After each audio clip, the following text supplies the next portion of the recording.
by San Diego State, 95-68. And the other first four matchup, Alabama State nipped St. Francis of Pennsylvania 70-68. So the Tar Heels move on. They get the 11th seed in the South. They'll take on 6th seed Ole Miss this Friday afternoon. Alabama State gets the 16th seed. They move on to face Auburn. That game's tomorrow afternoon, just before 3 o'clock Eastern. First four matchups today. In the East region, American University takes on Mount St. Mary's. The winner moves on to face top seed Duke. That game's in Raleigh this Friday afternoon. The other first four matchup today has Xavier battling Texas in the Midwest region. The winner gets the 11th seed and will face the 6th seeded Illinois, fighting Illini this Friday night. Bundle auto and home, renters or condo, and save with Progressive. That's the Sports Grid Sports Flash. I'm Chuck Sanders.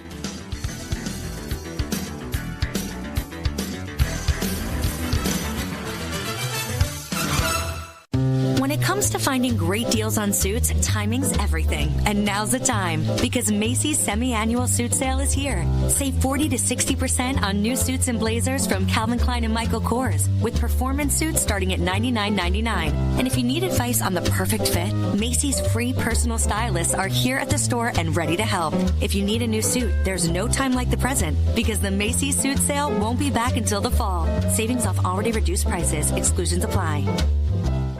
Oh, could this vintage store be any cuter? Right? And the best part? They accept Discover. Accept Discover? In a little place like this? I don't think so, Jennifer. Oh, yeah, huh? Discover's accepted where I like to shop. Come on, baby, get with the times. Right, so we shouldn't get the parachute pants? These are making a comeback, I think. Discover is accepted at 99% of places that take credit cards nationwide. Based on the February 2024 Nielsen report. You've heard of smart bombs, smartphones, smart cars, smart watches, and smart glasses. Now you can add smart player, giving you sports gaming strategies and information 24/7. It's smarter to be on SportsGrid. This is the SportsGrid Radio Network.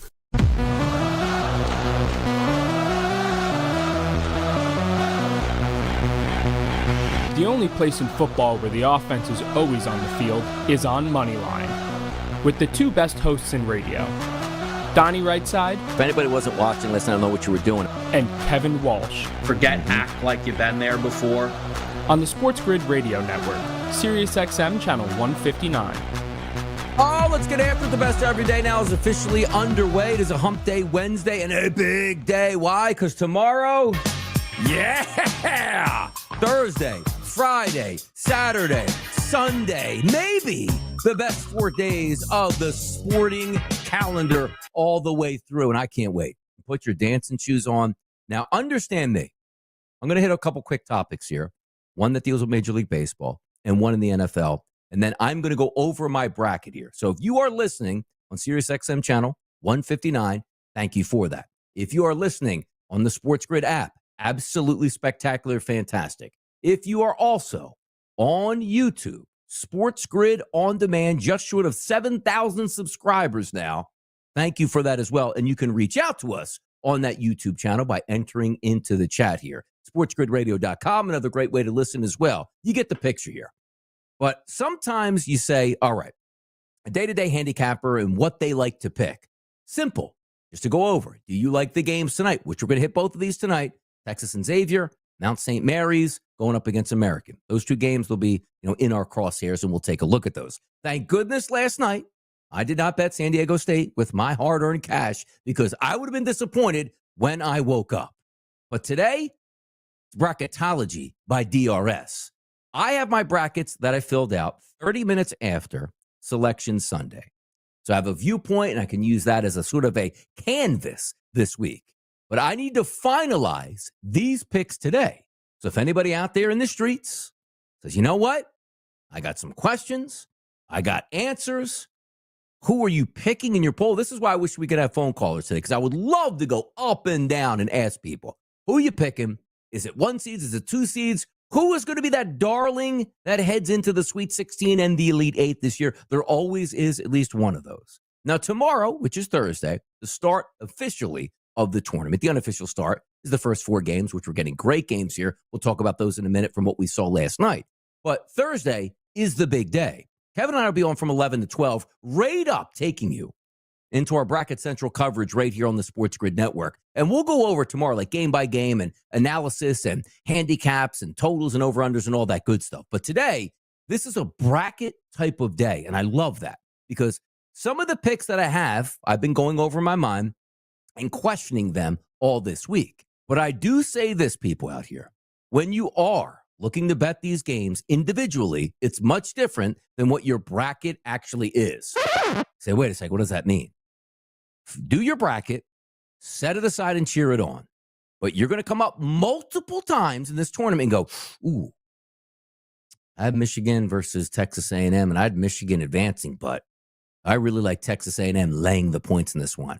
Understand you need to bet accordingly in that situation. Do not bet on just the guidelines of your pool so you can root said games on at that point. Does that make sense out here? Yeah, it does. So there you go. Little PSA. You like to be, I'm an Eagles fan. I don't like to bet against the Eagles, but if there's money to be made, you got to separate it. I'm a Phillies fan. A couple years ago when that bullpen was absolutely horrendous, boy, it was fun taking team totals on the opposite side to pound the Phillies on their bullpen. You have to make money. Separate your fandom. Do it. Well, I have Duke winning it all, Donnie. What do you mean? Like, I can't. You take Arizona in the Sweet 16 matchup? Yes, you can, if it makes sense, and the numbers are there. We're not going to go down the list of saying, hey, you know what?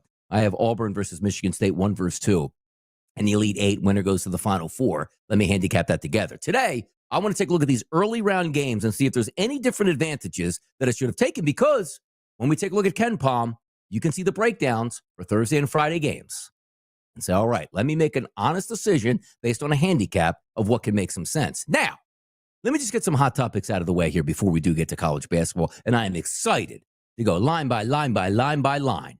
That's what we do, and we'll do that on Thursday, and then when I have a solo mission on Friday, we'll do the same exact thing again. We'll go line by line, every single game on the board that day, try to pick out some winners and sort of move along. When I say move along, it's a great segue here because there is a quarterback out there on the market that feels like he still controls a lot of things. And I don't think it's correct. I don't think so. So when they ask this person when they're going to make their decision, it's still a mystery. It shouldn't be a mystery. There should be one football team and one quarterback that should be paired up together, and that should happen sooner than later. But let me read this tweet from Adam Schefter to the people out here. Based on this morning's information, this isn't the tweet yet, where the Minnesota Vikings go, found our guy. Our guy is J.J. McCarthy. We're going to have to bring in a veteran that's going to back him up, but our guy to start this season is J.J. McCarthy. Why is that important? Because Aaron Rodgers wanted to go. Yeah, he wanted to go to Minnesota. Minnesota said, you know what? Hey, Kevin, I would really like to play for your team here, says Aaron Rodgers. Kevin goes back, no. We're going with JJ. Enjoy your time out here. So you would figure and say, well, there's really only 2 spots left that are open for an NFL quarterback looking to get back into the mix. The New York Giants, Pittsburgh Steelers. So what quarterback am I talking about right now? Oh. Aaron Rodgers can't go to Minnesota now, which where he wants to go. So now his fallback plan should be easy. It should be quick. It should be simple. Maybe I just go out to dinner one more time with Joe Shane of the New York Giants, who's the general manager, and Brian Dable. Or I go out and say, hey, Mike Tomlin, let me sit down to dinner with you and just see if I'm making the right decision right now coming to your football team. But that Adam Schefter tweet that came out just moments ago said, nothing related to Minnesota has altered Aaron Rodgers' timeline. One source monitoring Rodgers' potential decision about the 2025 season said this morning that the free agent quarterback still, quote, is in no rush at all, end quote. Now, when I hear this right now and I say, you know, if it's from the Pittsburgh side of things, right? It's like, this guy's not helping us out right now. Gotta be this guy. See what I mean? Honestly, that's the feeling you get right now if you're Mike Tomlin. I got DK Metcalf. I got George Pickens. I got elite defense. I got Jalen Warren in the backfield. I got Pat Freiermuth at tight end. A decent offensive line. We're going to be able to win football games next year. I am just missing the veteran quarterback that can be my signal caller. And you're telling me Aaron Rodgers, like, breaks, hold the line, Giants, Steelers, see you when I see you at this point. You got to be kidding me. No, that's not the way it works. It's really not the way it works. If you're the Steelers now, understand that winning a Super Bowl next year will be hard regardless of any quarterback that you have. If you had Patrick Mahomes or Jalen Hurts, it's still going to be hard. We're not saying that Aaron Rodgers moves the needle enough for the Steelers to win a Super Bowl next season. But you know what it does do? Makes him a better football team than what they have now with Mason Rudolph bringing back as your quarterback. Makes more sense than Russell Wilson. Made more sense still than Justin Fields. You need a guy to operate out of the pocket. But you got to be honest, like Aaron, like is Aaron saying like, boy, it's probably the best fit team-wise and player-wise. But Arthur Smith is my offensive coordinator, probably unfamiliar with him other than seeing everybody get mad at him because he's too conservative. And Mike Tomlin that goes, hey, Aaron, you're not allowed to change any of these plays out here, buddy. You're going to stick to the ground game. But the fact that he's in no rush at all, as if he's a supremely wanted commodity anymore, insanity, Aaron. Choose your path. The same way I'm choosing my path next in the brackets. Let's get to picking some games.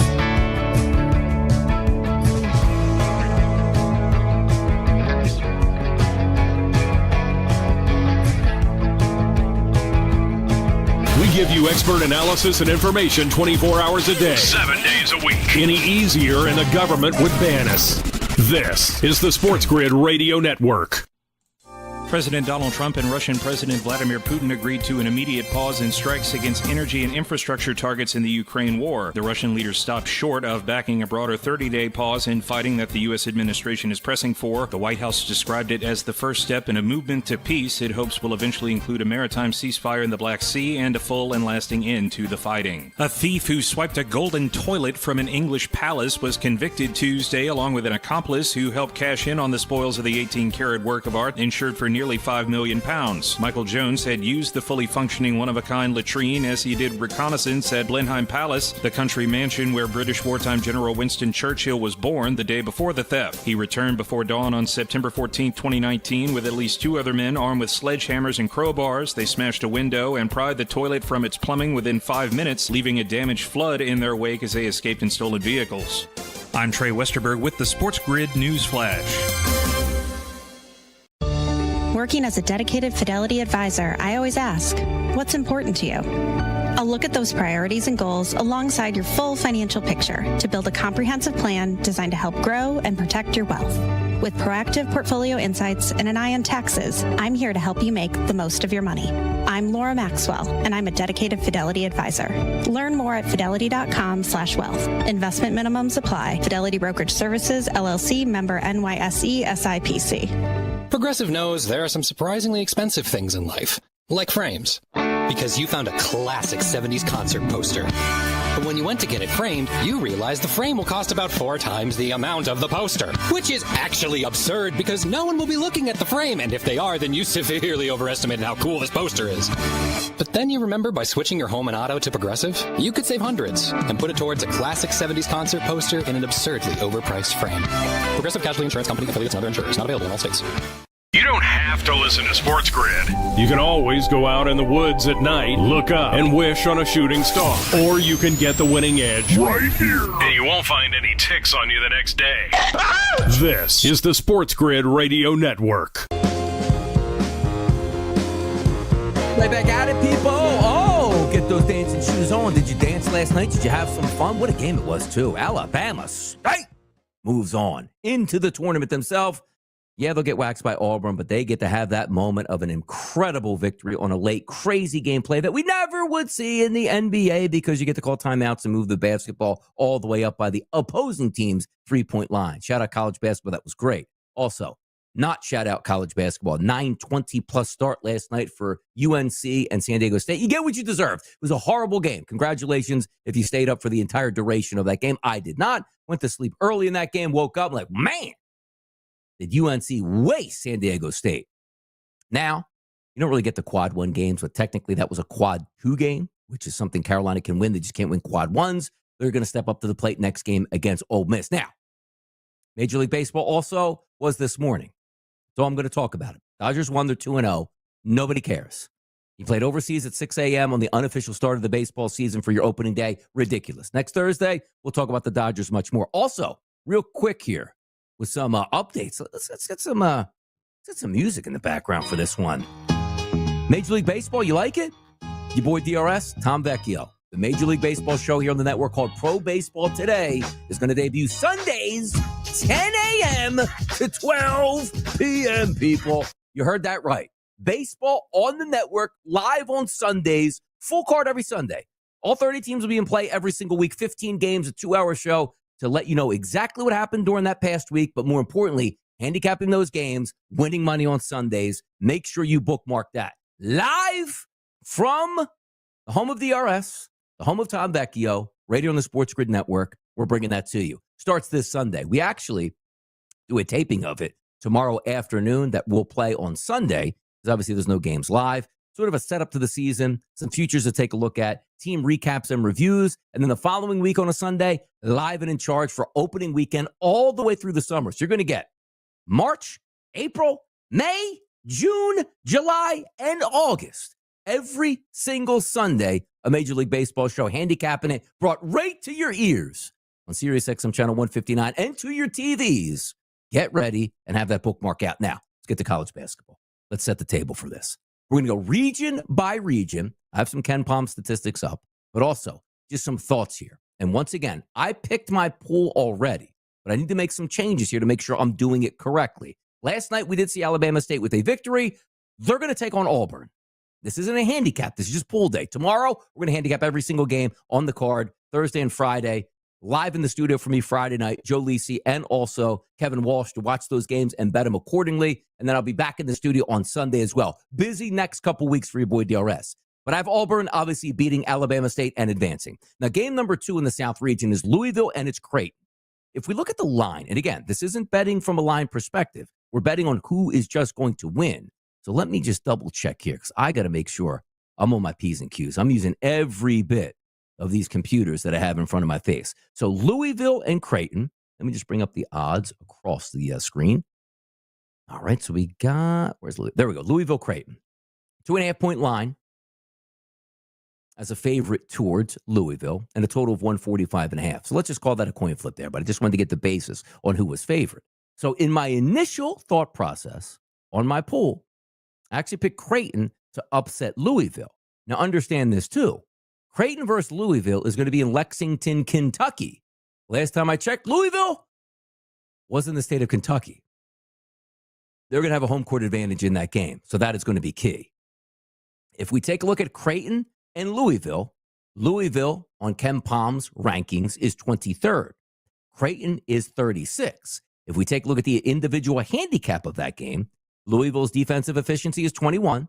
Creighton's is 43. Offensive efficiency, Creighton 34, Louisville 29. So on both sides of the basketball, technically Louisville is better. Louisville does play good defense, and also the three-point shot is a key ingredient of the offense for Creighton. They're top 10 in the country at firing away from three-point range at close to 50% of their total shots. You take a look at Louisville, 48% of their total shots come from three-point range. So a little bit better defense from the three-point line for Louisville, but really not too big of a margin. Creighton does not foul on defense, which is going to help them out, no question about it. But Creighton also doesn't turn you over. And Creighton does turn the basketball over just a little bit too much. Louisville doesn't foul per se either. So I think I'm going to make the change. I'm going to go to the ACC in this one. I'm going to go ahead and change my pick from Creighton to Louisville.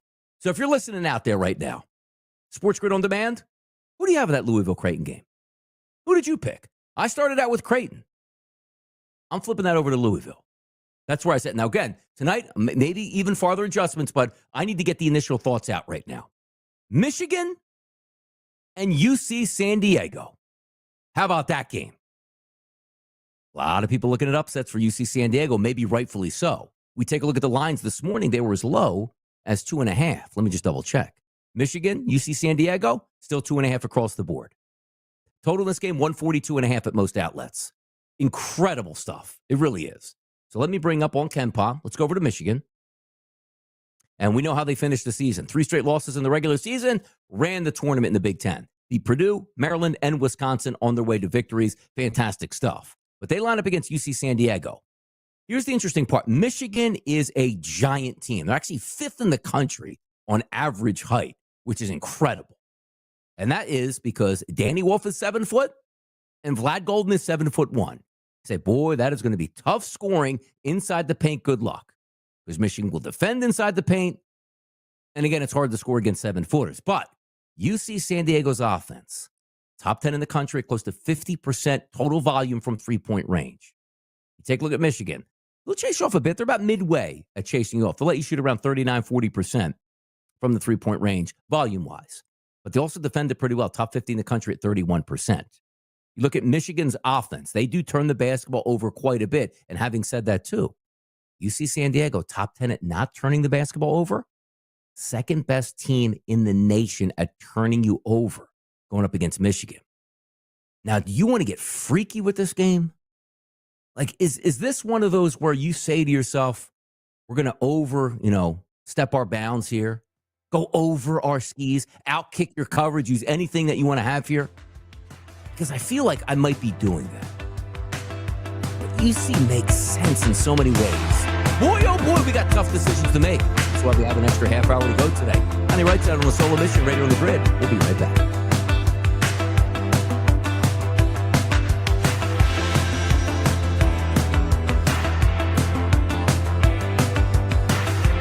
Loser is kind of a mean-spirited slur. But it doesn't have to stick. Tell them to listen to SportsGrid and fix it. No, thank you. Later. This is the SportsGrid Radio Network. The SportsGrid Radio Network presents This Date in Sports History. 1943, in the third rematch, Jake LaMotta defeats Jimmy Reeves by knocking him out in the 6th round. LaMotta's life story was made famous by Robert De Niro's Oscar-winning performance in the 1981 film Raging Bull. Did I not tell you just to do it? Now I'm telling you, gotta do it. Harder, harder, harder. For SportsGrid Radio, I'm Mike DeMurgis. The Technology Minute with George Capalbo. The University of Copenhagen's new AI machine learning model can understand the emotional state of animals just by listening to them.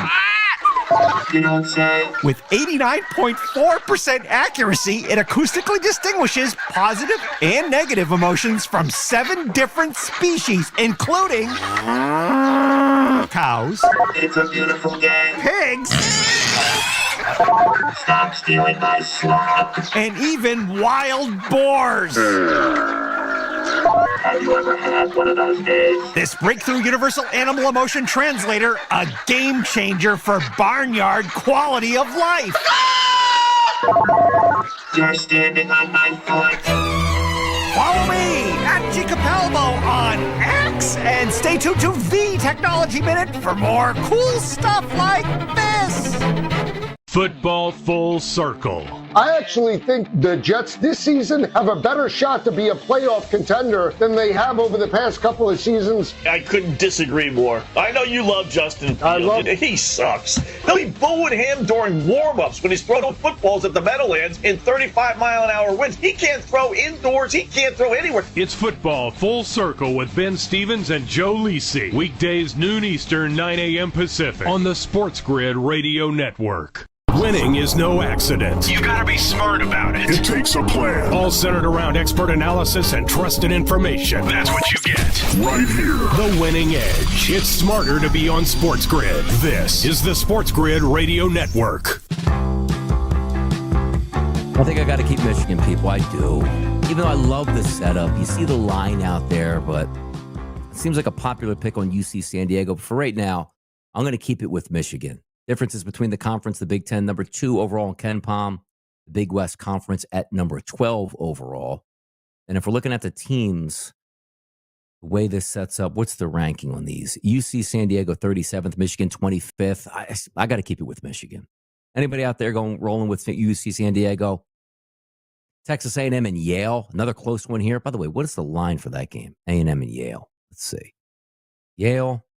Texas A&M favored by 7.5. Yale's a pretty good team. But again, we're not going to handicap these games. We'll get those tomorrow. I stuck with Texas A&M. Best conference in the country, the SEC. We'll pick them to move on. Ole Miss and North Carolina, another tough one here. Now, I really don't want to handicap this game, but when you're taking a look at North Carolina, they're the favorites against Mississippi now. Favorites against San Diego State, clown them as they move on now. They'll play on Friday against Ole Miss. 155.5 is a total. Should be an unbelievably entertaining game.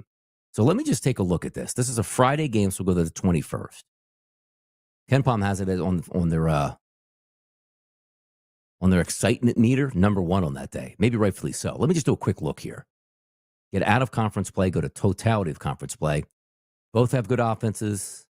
Both have decent defenses. Mississippi's is better. Mississippi does foul. But where do you ride that momentum? That's the question I have, because I loved what I saw from UNC in that game last night. Mississippi doesn't turn the basketball over, but they don't do a lot that really is going to disturb UNC. And I know we got to go quickly on this. But do we ride that? Do we ride that hype of North Carolina? Right now, I'm sticking with Ole Miss. Iowa State and Lipscomb, I'm going to go Iowa State, even though key injury there for Iowa State, still enough to get by Lipscomb. Marquette and New Mexico, another tough one here. What's the line on this game? Let's go New Mexico. Marquette is a favor by 3.5 to 4.5, depending on where you're shopping at. 7C versus the 10. Let's see where these two teams line up here in this mix. So if we end up, this is a game that's going to take place on Friday also. So that is Marquette. Where is that game at? Does it look like one of the more boring games? What are we doing here? Marquette. Where are you at, Marquette? You know what? Let me just take this. Sometimes it's hard to find some of these games. I just want to see what their overall ranking on KenPom is. All right, taking a look at New Mexico. New Mexico is 43rd on KenPom. Marquette's 28th. Again, higher seeded team Marquette took them here. Michigan State and Bryant took Michigan State. So that ends up that bracket round number 1 in the South. West bracket. Florida, Norfolk State, easy for me. Took Florida, have them moving forward. UConn and Oklahoma. Again, another tough one here. Like these are because I took Oklahoma to start, but I think I'm starting to want UConn a little bit more. UConn 4 straight wins to end the season, beat a bad Villanova team, then lost to Creighton 71-62. Now find their way to take on Oklahoma. And again, Oklahoma playing in one of the toughest conferences in basketball, you do get elevated just a bit. Oklahoma on offense, their efficiency, 22nd in the country. It's really good. They shoot the three-point shot decently. However, Connecticut does chase you off the three-point line, but doesn't defend it incredibly well. Maybe a slight advantage there for Oklahoma. Oklahoma gets to the free throw line. Oklahoma makes their free throws, and Connecticut fouls. That's interesting. So Connecticut on the opposite side doesn't get to the free throw line, but Oklahoma fouls a little bit. They like to shoot the three-point shot. Oklahoma defends it pretty well. You know what? I'm sticking with Oklahoma in this game. How about that? What's the line on this one? I'm going to stick with them. Knock it off the back-to-back national champions. And by the way, Connecticut's a 5.5-point favorite. A 5.5-point favorite. I feel like I still like Oklahoma just based on some of the metrics. Now, Oklahoma does get that Texas bump. They open up the season 13-0, Oklahoma. Then they get in the conference play, lose their first 4 games. After 13 games in conference play, they're 3-10. After 16 games in conference play, they're 4-12. They beat Missouri and Texas to end the season, then Georgia to start, and they got beat by 1 point from Kentucky. I'm sticking with it. I don't care that they're the underdog. I don't care that the pedigree is with Oklahoma, or excuse me, UConn. I'm sticking with them. How about that? Put that one in the books. Maryland and Grand Canyon. The Lopes. Nope, crab 5 for me. Maryland moves on. Missouri and Drake. Another decent one here. By the way, what's the line in that Missouri-Drake game? 6.5 points going up against Drake. Drake's really good. I'm trusting the SEC. We move on. Texas Tech, UNC, Wilmington. You know I like those Red Raiders out of the Big 12. They're moving on. Arkansas and Kansas. Another tough one here. What is the line up here? Because I picked Arkansas. Should I change? Kansas is the favorite at 4.5. You know, we're running out of time in this segment right here, so I'm going to prep this game. I'm going to bring up Arkansas, and I'm going to bring up Kansas and see what makes the difference here. I don't know if I'm going the right direction at this point, but we're certainly going to find out. And also, Boogie Flam playing? What's the inside info on Boogie? It's been out for a while. Did they get him back? We'll check in next. Solo Mission, DRS, Bracketology, my style.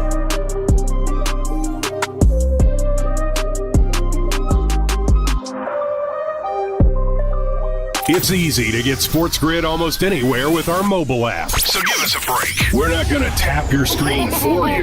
This is the SportsGrid Radio Network. Progressive presents the SportsGrid Sports Flash. I'm Chuck Sanders. The Dodgers beat the Cubs 4-1 to open up the Major League Baseball season in Tokyo, Japan on Tuesday. Shohei Ohtani had a pair of hits and scored twice. Yoshi Yamamoto gave up a run on 3 hits and a walk with 4 strikeouts. Cubs starter Shota Imanaga threw 4 scoreless innings, allowing no hits, but he did issue 4 walks. The Dodgers jumped on Cubs reliever Ben Brown in the 5th. The teams play again today. It's a 5:15 a.m. Central first pitch. Roki Sasaki makes his big league debut for the Dodgers. Justin Steele gets the mound for the Cubs. NCAA men's basketball first 4 action Tuesday. North Carolina beat San Diego State 95-68. Alabama State with a 70-68 win over St. Francis of Pennsylvania. Today, Mount St. Mary's against American. Xavier battles Texas. Bundle auto and home, renters, or condo and save with Progressive. That's the SportsGrid Sports Flash. I'm Chuck Sanders.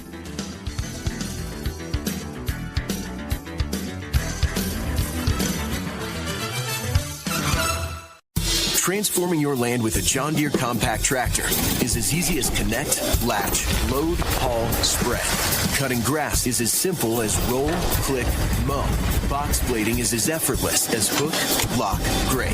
And backhoeing is as convenient as turn around, switch, dig. Because when you've got the versatility to tackle just about any job and dealer support in your own backyard, you just have to get in the seat. Find the right compact tractor for you at johndeere.com. Joe Montana here. In my football days, I knew the importance of a strong defense. Now I'm sharing how you can help defend your health against pneumococcal pneumonia and invasive pneumococcal disease. Are you 50 or older like me? The CDC now recommends vaccination against pneumococcal disease. Even if you're healthy, your age puts you at increased risk and over 6 times greater risk of hospitalization with pneumococcal pneumonia than adults under 50. Schedule your appointment today at vaxassist.com. Sponsored by Pfizer. How to tell if you have the winning edge. Take a sheet of paper. Crumple into a ball. Throw it at a trash can. Even if you miss, so long as you're listening to us, you have it. Get the winning edge. This is the SportsGrid Radio Network. Need some upsets along the way. I'm sticking with Arkansas. Did a little research on Boogie Flan, back for the tournament. Who knows if you could just drop him in there. Last game he played was January the 18th. So he's been off a while, but working out with the team, expected to play. And I just don't like what I see overall from Kansas. Now, having said that, though, take a look at some of those Ken Pom advanced numbers. They do match up pretty well. Talking about Kansas, they play great defense. Arkansas does play great defense. Take a look at the offense. Kansas a little bit better than Arkansas. Kansas doesn't get to the free throw line, which could be key in that point. I'm going to stick with it. I need a couple upsets. I'm going to go with that. St. John's taking on Omaha. We're going to go St. John's in that one. Back up now to the East bracket. Duke versus American or Mount St. Mary's. Doesn't matter. Duke's going to advance. Baylor and Mississippi State. What's the line on this one? Because this is another one of those toss-up games that you see. Let's go Baylor. Mississippi State is a 1.5-point favorite. I haven't been fond of them all year. And you take a look at Baylor out of the Big 12. Not as good a conference as we know as the SEC. Let me just do a quick check here because this game is going to be on the 21st, which is Friday. And let me just dip in. So we got Baylor and Mississippi State. We have that game high up on the list at this point. Let's see. Baylor, Mississippi State. Where are you? Can't find these games half the time. Like this is the 21st. Oh, there we go. No wonder. On the 20th. Duh. All right. Baylor, 12-15 from Raleigh. Baylor, 16th on offense and efficiency. Mississippi State, 23rd. Better defensive metrics. Mississippi State slightly over Baylor. Baylor doesn't shoot the three-point shot all that well, but they shoot a lot of it. And Baylor doesn't defend it. They'll let you shoot a lot of three-point shots, but also the same thing. Baylor's offense shoots the three-point shot decently, and you can shoot a ton. I'm sticking with Baylor. I'm going against the SEC bias usually I have in this tournament. I'm going Baylor. Baylor advances here. Oregon versus Liberty, 5-12 matchup. I'm trusting Dana Altman and Oregon to knock off Liberty, even though Liberty's a pretty good ball club. Arizona, Akron, Arizona's going to move through for me. BYU and VCU. Here's a tough one. Initially, I went right off the bat, didn't even think twice about BYU. They're favored in this game. Anywhere between 3.5, actually, no more 3.5s. Open up at 3.5, 2.5 to 3s now out on the market, and a total that's rising from 143.5 to 145. The thing you love about this game is the three-point shot is going to be viable here. Ken Pom's fan match, number 1 game tomorrow, VCU, BYU, and I completely agree with that. VCU does play very good defense. Chases you off of the three-point line, and defends the three-point line like crazy. On offense, VCU likes to shoot the three-point shot, and BYU lets you shoot the three-point shot. You know what? VCU, baby. Let's go. Come on, VCU. We're moving. VCU. 11/6. Slight dog. Get on board, baby. Ride with the A-10. Oh, I feel good about that now. Effective field goal percentage for the country, number 1 is VCU. There's a change. We're going VCU. Wisconsin, Montana, bang. Wisconsin moves on. St. Mary, Vanderbilt, love the SEC. St. Mary's is my squad. That's the goon squad out there. They advance. Alabama, Robert Morris, Alabama advances. Down to the Midwest bracket, first round. Houston, Suey Edwardsville, gone. Houston advances. Georgia, Gonzaga. What's the line for this one? Do I have to change this one up? Yeah, Gonzaga's a 6.5-point favorite. Actually put Georgia to advance immediately out of it because, again, the SEC bias. You love yourself some of that West Coast Conference. You know you do. Let me just get a quick look at this game here. We'll go to the 20th, which is tomorrow. Gonzaga, Georgia. Wichita, Kansas. Perfect city for Gonzaga. Gonzaga's defense, 29th. Georgia's 26th. Gonzaga's offense, 9th overall in efficiency. Don't force the three-point shot. Georgia does defend it. They like to score down low. They should be able to eat down there. They shoot 80% as a team from the free throw line. Gonzaga doesn't foul that much. You know what? Sorry, Georgia. Flipping it back over. We're going Gonzaga. Gonzaga advances over Georgia. Apologize to the SEC. Clemson and McNeese. Here's another one. Because initially, I like myself a little McNeese State. I do. They're 7.5-point dogs, though, D. Are we making the prudent move right there? Are we really doing that? What day is that one? That's tomorrow as well. Let me just bring this up quickly here. Sometimes you look at these mid-major type teams, man, I really just want to see them win. You do. McNeese, Clemson. We know Clemson plays good defense. 16th overall in the country. McNeese isn't bad. Clemson's offense is decent. You know what? Let's be smart about this, Donnie. It's Clemson. We're changing it up. Purdue, High Point, we're going Purdue. Illinois versus Texas and Xavier. I still think Illinois is the better team regardless of which team advances there. Kentucky and Troy, we're going Kentucky. Utah State and UCLA. Now, I have Utah State advancing in my early numbers. UCLA is a 5.5-point favorite. I know you don't just want to go based on, who can do what and what the spread is. It's more of like a matchup here. So this game is tomorrow as well. Let me just get a quick glimpse of this one. Ken Palm's got UCLA by 5 points. And again, you got to make your own judgment decisions. Great defense for UCLA. Great offense for Utah State. Utah State has the ability to knock down the three-point shot and likes doing that. That's always a positive and a plus. UCLA's offense, 81. You know what? We're going Utah. Come on now. Keep it with Utah State. You need some upsets. 10 seed over the 7 seed. Utah State gets the bounce over the Big Ten right there. And Tennessee knocks off Wofford. Let's get to round number 2 and hustle through some of these. Auburn versus Louisville. Give me Auburn. They advance over Louisville, who I used to have Creighton, but I changed it to Louisville. How about that? Jordan P. says he took Mississippi State. I can't fault you out there, Jordan, in that matchup because it's the SEC, and I like the SEC a lot. But we're going to move on Auburn over Louisville. SEC. Round number 2, Michigan and Texas A&M. Oh, this is going to be a tough one, man. So if we go to, see what the rankings are here, right? Michigan is coming in on the rankings board at Ken Palm, 25th. Texas A&M is 17th. Now, I got Michigan winning that game. But should you trust the SEC bias? What did A&M do? Hold on, let me see what A&M did to end the season. Not great, though. Lost to Mississippi State, lost to Tennessee, lost to Vanderbilt, lost to Florida, beat Auburn, which is a really, really good win. And also beat LSU, which is a bad team. Lost in double overtime to Texas. Oh, you know what? There's a chance that Michigan might not make it through round 1 and A&M does. Let me take A&M. Let's switch it up. We're taking A&M to advance over Michigan. Gambling gods, is that the right thing? Good luck. All right. No help from the gambling gods right there either on that. But I'm going to do A&M, switching it up. Ole Miss versus Iowa State. This is tough, too. Ole Miss going over North Carolina. that mean Ole Miss is going to take out Iowa State? Like, I know Iowa State's missing the starter in their lineup here. But is Ole Miss good enough? What's the rankings here? Like, where are the rankings at? Ole Miss, can you trust them for 2 straight? Where is Ole Miss? How far are we going down on? It can't be going down that far on Ole Miss.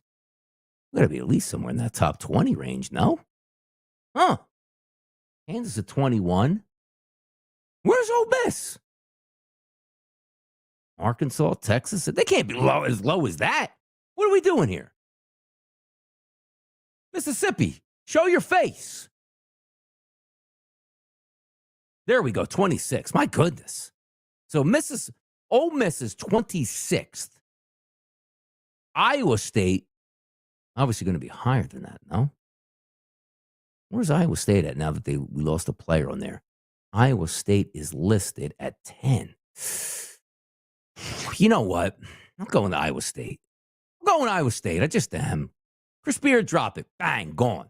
Michigan State, Marquette. Michigan State advances here. Bottom of the bracket, headed to the west. Florida beats Oklahoma, absolutely. The Crab Five beats Colorado State. They move on. Texas Tech over Missouri. They move on. St. John's over Arkansas. They move on. Just cleared right through that bracket. How'd you like that? Duke Baylor. Duke moves on. Arizona, going to beat Oregon. They move on. Now we have a matchup, Wisconsin and VCU. Let me set this one up. So Wisconsin, where are they at? Sometimes it's hard to read these things. VCU's 31st. Where's Wisconsin? 13th. Tough one. We'll take a look at that game in a moment here. We're cruising through the brackets on a Wednesday, the day before the official start of the Big Dance.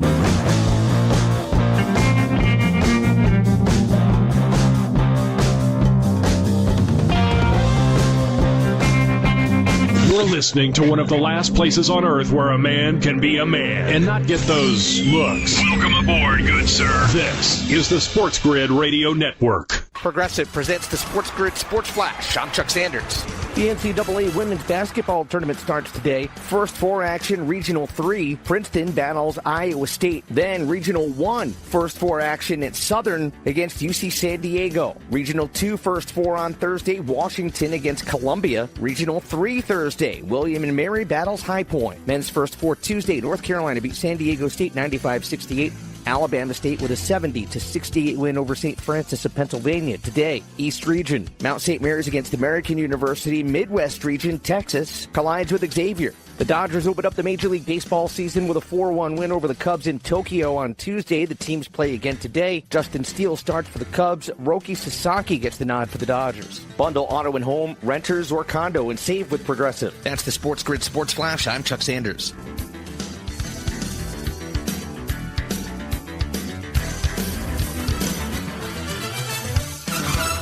Spending is out. Loud budgeting is in. Finding more affordable ways to do the things you love is one of the growing trends on social media, and Metro by T-Mobile can help. Whether you're planning to invest your tax return, save it, spend it, or a combination of the three, you can improve your financial situation in 2025 with tips from finance expert Carlos Garcia. Create a budget for 2025 using the 50-30-20 rule. 50% of your money goes to needs, 30% to wants, and 20% to savings and investments. Automate your monthly bills and your monthly savings. Split your bills for maximum savings with a family phone plan. Metro is offering new customers 4 free Samsung Galaxy A15 phones and 4 lines for $100 with no ID required. That brings your phone bill down to $25 per person each month. With Metro, customers enjoy perks like $5 movie tickets, 15% off Hilton stays worldwide, a free subscription to MLB TV, and Scam Shield protection, all powered by the nation's largest 5G network. Please visit metrobytmobile.com. Sponsored by Metro by T-Mobile. When it comes to odds on daily sporting events, it's complicated when you factor in everything from current wind speed to how hot a player's girlfriend is.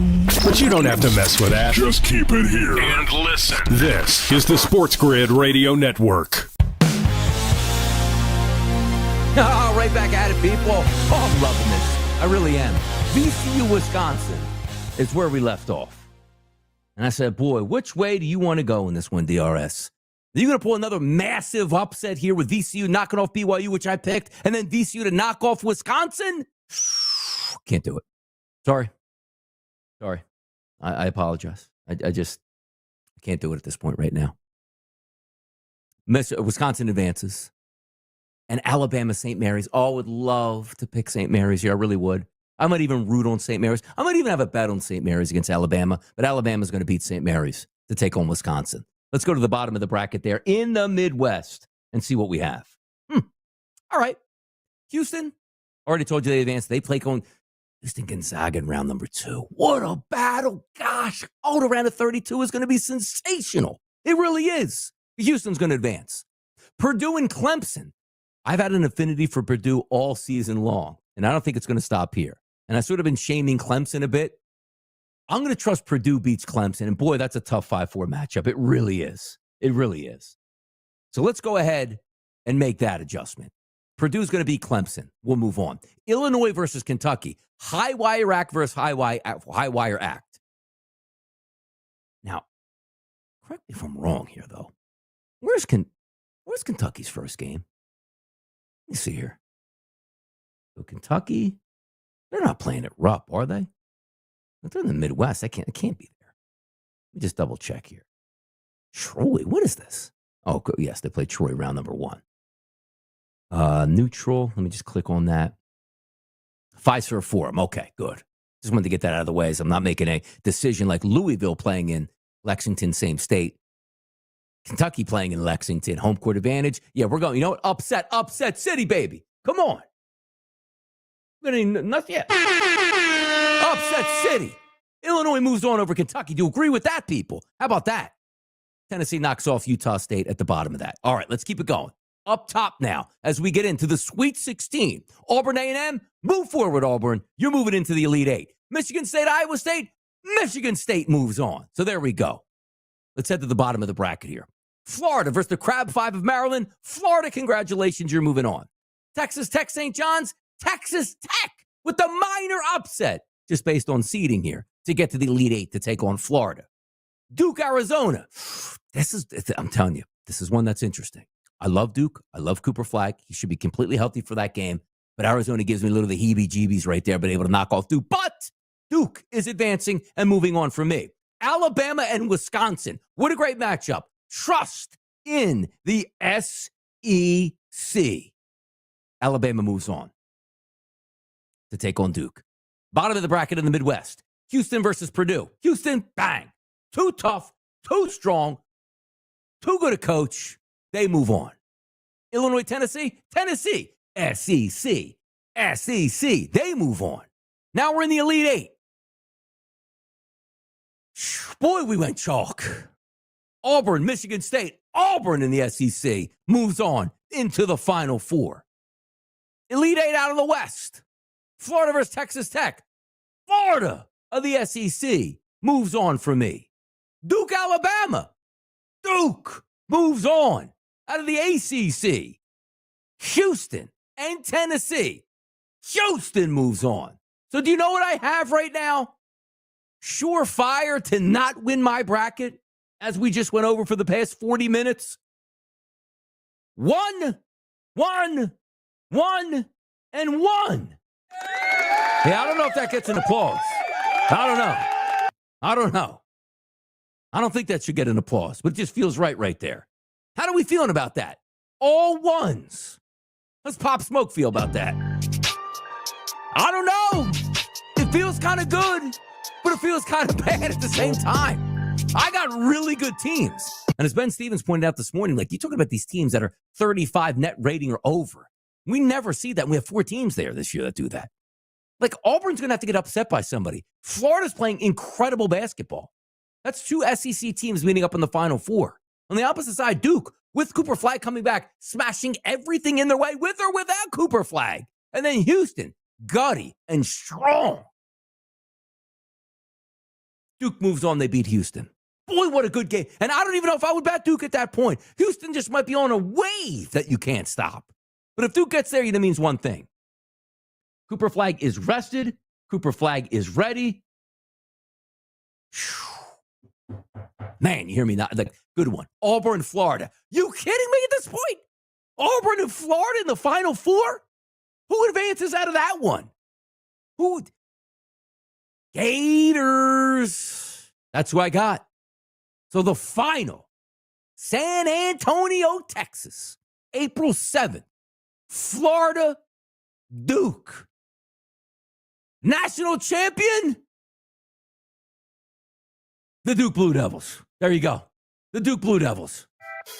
The Duke Blue Devils.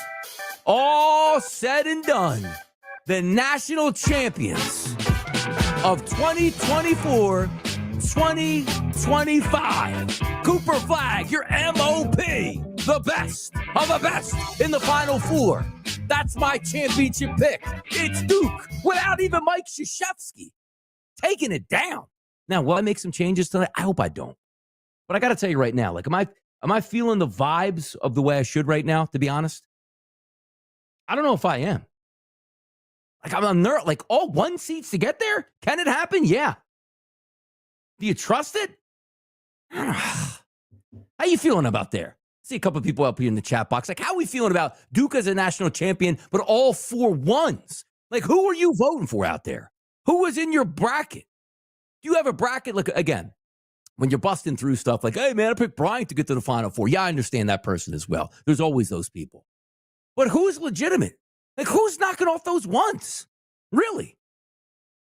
Like, yeah, Auburn can beat Florida. There's still 2 number 1s. Like, who are some of the 2s?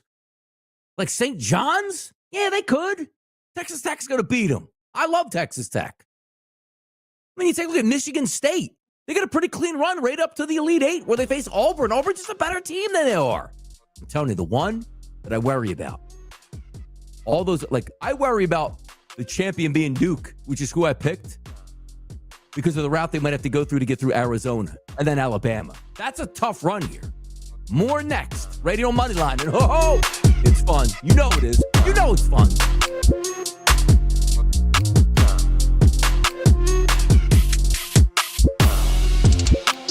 This is the place. This is where you'll get expert perspectives and sports gaming strategies 24/7. And it's free. Beat that, you cheap. This is the SportsGrid Radio Network. The new SportsGrid app is now available on iOS and the App Store. Experience the ultimate sports betting companion that provides personalized content from your favorite hosts. In-depth matchup previews, game and prop picks, live odds, stats, scores, and more. All in one place. And of course, on the SportsGrid app, you can tune into our live television and radio coverage anytime. On the go, wherever you are. Download the SportsGrid app on the iOS App Store now. It's smarter to be on SportsGrid. Imagine combining the exciting investment opportunity of cryptocurrencies with the power of artificial intelligence to maximize your IRA, 401k, or other investment funds. Listen, if you're looking for ways to accelerate your retirement growth, Block Trust IRA has market-leading strategies and solutions for all levels of investors, from $1,000 to millions. And they partner with Bitcoin Magazine's #1 crypto trading fund in the world to maximize your returns. Plus, their team of IRA specialists is here to help you roll over your IRA or qualified retirement account to the new world of cryptocurrency investments. So make this free call right now to set up your account and learn more. 800-434-5313. 800-434-5313. 800-434-5313.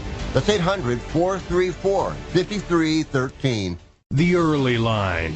It's that 8 seed in the Gonzaga Bulldogs and a plus 850 number. The 8 seed has the 3rd best place to reach the Final Four. It's because the metrics look a lot kinder to the Zags than that of the committee's placement on that seed line. Gonzaga 9th in the net, 8th in KenPom, 3rd best number to reach the Final Four out of the Midwest. It's the early line with Ben Stevens and Donnie Rightside. Weekdays, 8 a.m. Eastern, 5 Pacific on the SportsGrid Radio Network. Think of us as your cool roommate that has this innate gift of somehow always picking winners and never bugs you about doing the dishes or paying rent. Sports gaming strategies and information 24/7. Get the winning edge. This is the SportsGrid Radio Network. We had a couple coin flips tonight, by the way. If you're just handicapping single games tonight, day number 2, the first 4 in Dayton was great yesterday. Alabama State with an impressive victory, an unbelievable, so much fun to watch final couple minutes against St. Francis. Then you had the blowout victory with Carolina taking on San Diego State. Tonight, it's going to be Xavier in Texas, and then game number 1, I should say, will be Mount St. Mary's and American. If we look at that 6:40 start tonight, I do think the advantage is for American. You take a look at the line tonight. American is favored by 2.5, same as the opening number. Pretty good balance on 50-50 betting, but also that total now back up to 129.5, up from 128.5. So people starting to take a little bit of the totals higher here. American plays at a snail's pace. That's going to slow things down. But the one thing we talk about also with yesterday, Alabama State did get the win, but not the cover. They don't turn the basketball over. Mount St. Mary's does turn the basketball over. American is better with the ball, and also they will turn you over, and also Mount St. Mary's doesn't turn you over. That's an advantage. You take a look at American's offense. They like to shoot the three-point shot. Mount St. Mary's will let you shoot the three-point shot. I think it just fits a little bit better. So one team protects the ball better than the other. One team likes to shoot the three. Another team defends it decently but doesn't chase you off the line. For me, it's going to be the American Eagles at -2.5 tonight. Now, I said, take the points and pray. Not really official tournament per se. So if you're more comfortable maybe taking the money line, we don't want to get down to the end. But again, 2.5, not really the 4.5, 5.5 range where you might get stuck on like a late three-point shot. Chances are American wins. It's probably going to be by 3 or more points, and you can cover that. But I do think American beats Mount St. Mary's out of the Metro Atlantic tonight. Now, game number 2, marquee matchup of the night, will be Texas and Xavier. We're expecting a pretty good performance out of both of these teams because, as we talked about, some of the lower totals that you'll find, this total opened up at 149.5 and is now sitting at 151.5. Even BetMGM here in New Jersey, now up to 152.5. This game also really is a coin flip from my vantage point. Xavier does shoot the three-point shot just about as good as anybody in the country, close to 40% as a team. Texas will defend it a little bit and chase you off that line. But also, you take a look at Texas's offense, decent from three-point range at 36%, slightly behind there at Xavier's offense at that route. I just don't see a great angle in this game. 2 ways to look at it, as I explained on the early line today. If you are looking to bet Texas, you're betting them because they're from the SEC. They're 6-12 in SEC play, which you're just giving them the benefit of the doubt. Say, hey, the schedule is really hard. What did you want them to do? Understandably. But when you look at Xavier, they do have some things that work out. As I said, they shoot the three really well. They get to the free throw line. They shoot 79% from the free throw line. And Texas does foul. So really, it should be an advantage tonight for Xavier. So I haven't decided on which way I'm betting, but across Xavier's favored by 2.5 to 3.5, depending on where you're shopping at. But again, if you're just looking at X's and O's, it should be Xavier as your play tonight as a slight favorite. But Texas is in the SEC. This will tell you a lot about that depth of the SEC and what Texas can do. And also keep in mind, Texas getting back one of their better defenders for this game. It's been back for the previous 3 games. So, I actually feel more comfortable, to be honest, betting the American Eagles tonight over some Mount St. Mary's than I would any pick in the Texas game, particularly even that over at 151.5. You're expecting both of those teams to approach somewhere around 75-plus points. We'll see if that happens in a game of this magnitude. You tend to usually say lower scoring, and then you say that and you see UNC last night against a really good defensive team in San Diego State post 95 points. So some things do get crazy. But if I'm just taking SEC bias out of it, where the Big East, again, isn't as good as the SEC, the numbers actually say Xavier should win this ball game. Xavier's 42 in KenPom. Texas is 41. So you're weighing a lot right here on Texas, just who they played and not necessarily even beaten. Because Texas, when you look at that overall schedule, it doesn't look good. It doesn't look like a tournament team. And I was asking Ben this morning, because I know there's probably stats out there in other leagues, I should say, are really deep, where it's like, well, yeah, you give them the benefit of the doubt from the comp. They've won 6 games in their conference. It wasn't even 8-8. It was 6-12, which included, the way they headed down the stretch, they got 2 wins. But here are the losses. Arkansas, Vanderbilt, Bama. Beat Kentucky. South Carolina, who's terrible, they lost to by 15 points. Arkansas and Georgia. Beat Mississippi State in overtime. Then lost to Oklahoma to end the season, who's not very good. Beat Vanderbilt by 7. Slid by A&M and OT. Beat by Tennessee. That's the factors that we're looking at right now. What are we doing? Where are we surrounding this at? What's the game plan moving forward? So this one isn't one of a coin flip to me, but I'm interested in that American Eagles game. Now, tomorrow, we're going to have fun. 11 a.m., you need to be right back on Moneyline. We're going to set it up for an all-day extravaganza at the SportsGrid Network. Kevin and I will hit every single game on the card tomorrow. Bets that we love. The tournament, it's time to get those dancing shoes on. It's an exciting time of the year, and we're here for you. For JP Behind the Wheels of Steel, I'm Donnie Rightside. Thanks for tuning into the solo edition here of Moneyline. Tomorrow.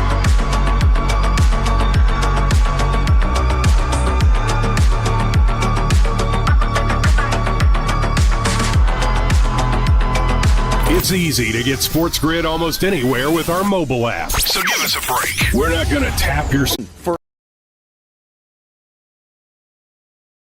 First four on Thursday, Washington against Columbia. Regional 3 Thursday, William and Mary battles High Point. Men's first four Tuesday, North Carolina beat San Diego State 95-68. Alabama State with a 70-68 win over St. Francis of Pennsylvania today. East Region, Mount St. Mary's against American University. Midwest Region, Texas collides with Xavier. The Dodgers opened up the Major League Baseball season with a 4-1 win over the Cubs in Tokyo on Tuesday. The teams play again today. Justin Steele starts for the Cubs. Roki Sasaki gets the nod for the Dodgers. Bundle auto and home, renters or condo, and save with Progressive. That's the SportsGrid Sports Flash. I'm Chuck Sanders.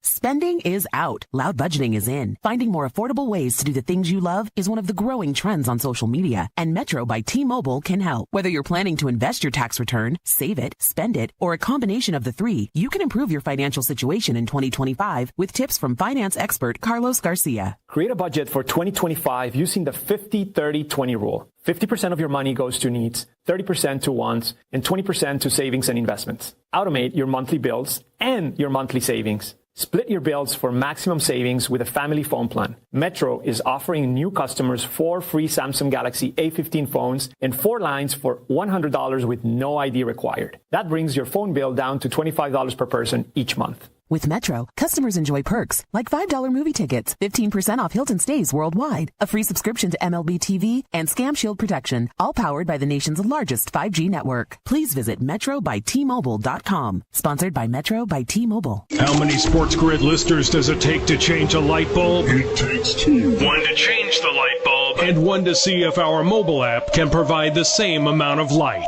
Get the winning edge. This is the SportsGrid Radio Network. You're listening to Football Full Circle with Scott Wetzel and Ben Stevens.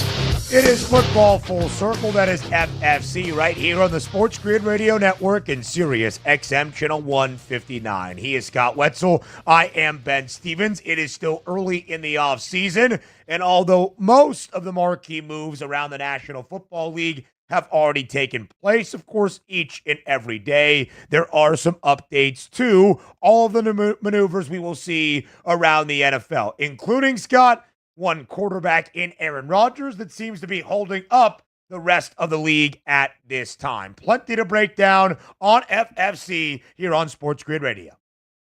Yeah, when you really start to think about it, Ben, there are a number of clubs who at this point really don't know who their starting quarterback will be. You know, maybe Tennessee does since they have the first overall pick. Let's assume it's Cam Ward.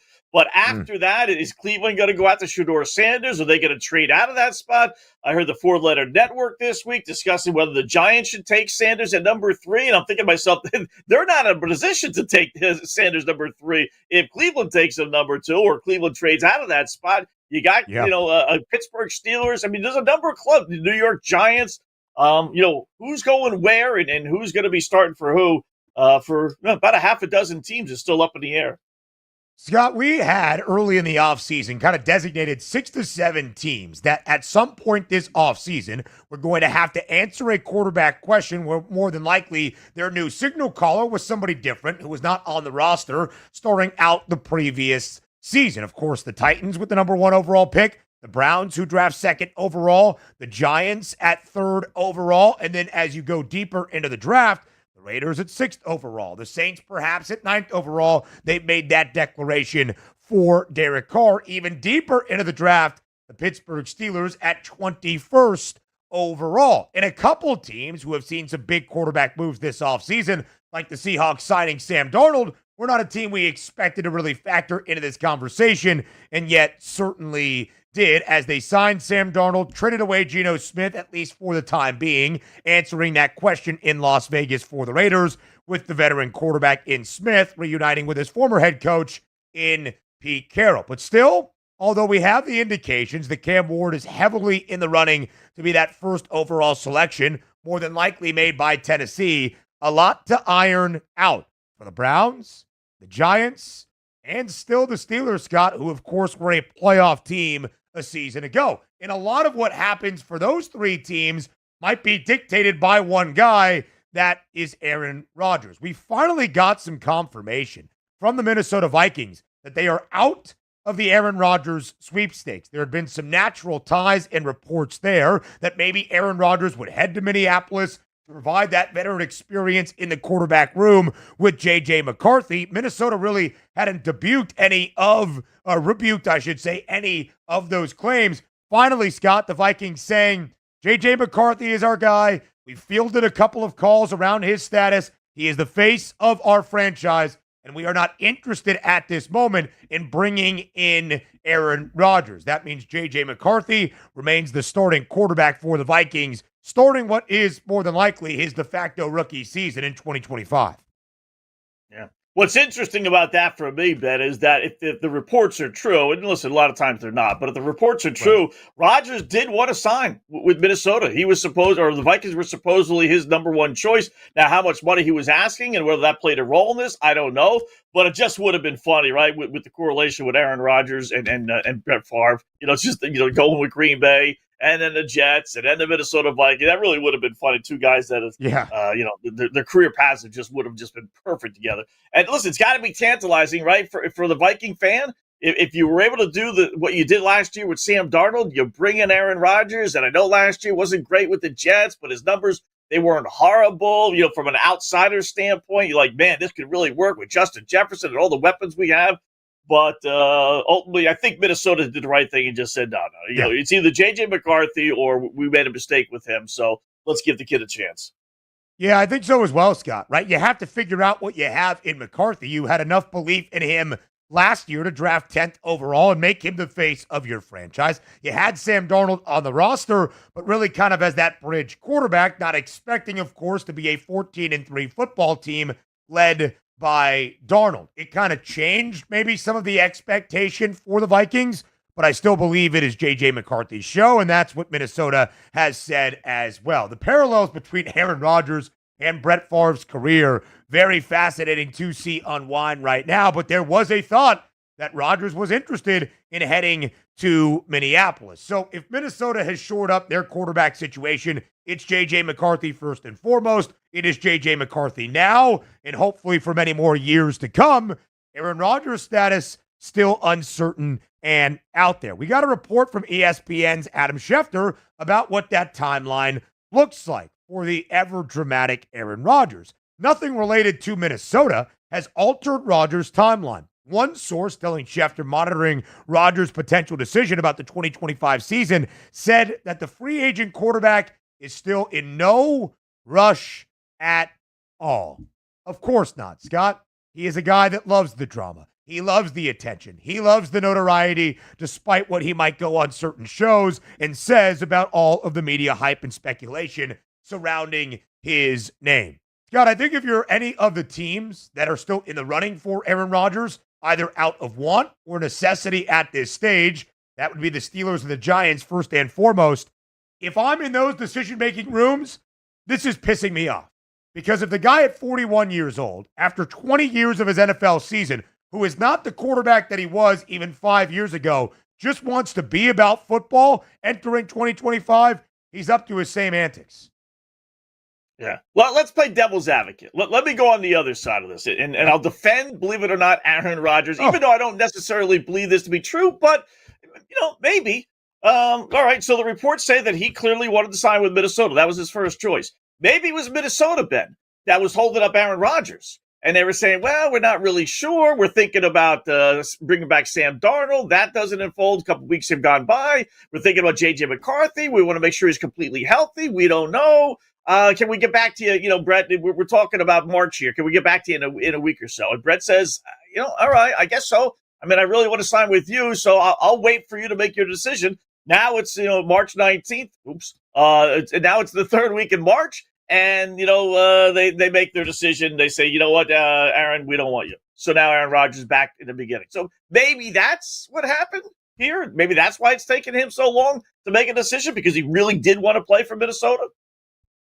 Sure. Okay, I'll hear the devil's advocate, but I think Aaron Rodgers at this stage of his career would have an understanding, maybe not putting all your eggs in one basket, and understanding also where that speculation is around your name, regardless if it's on Aaron Rodgers, the onus in the holdup, if it's on other teams promising things or discussing things that did not end up coming to fruition. Still a little bit delayed is interesting. And still, to me, Scott, he is holding up the National Football League once again in the middle of March, much like we saw 2 years ago as we awaited Aaron Rodgers to emerge from the darkness and make his declaration known where he wanted to play. I remember that was right before the NCAA tournament. It's what Aaron Rodgers seems to be doing right now as well, saying he was going to play for the New York Jets. The difference then, as opposed to now, he had to be traded from Green Bay. He is a free agent at this moment. So, Scott, we're in the same place, and we've had the same discussion now going on 2 weeks, really, since the free agency period began. Who is still the most likely team to land Aaron Rodgers for 2025? Do you think it's the Steelers or the Giants or maybe somebody else? It's got to be Pittsburgh, right? If he has his choice, why would you ever go to the New York Giants, considering the state that they're in? Outside of you're now living in New York, but I don't think he would put a whole lot of credence into that. You can still live here. It's got to be Pittsburgh, Ben. It's got to be. You would think, right? It seems to make the most natural sense on both sides, just from a football perspective. An established veteran quarterback who still has a little bit left in the tank for a Pittsburgh team that has done a lot with not a lot at the quarterback position the last 5 years or so. We are back on Football Full Circle, continuing those big offseason questions next.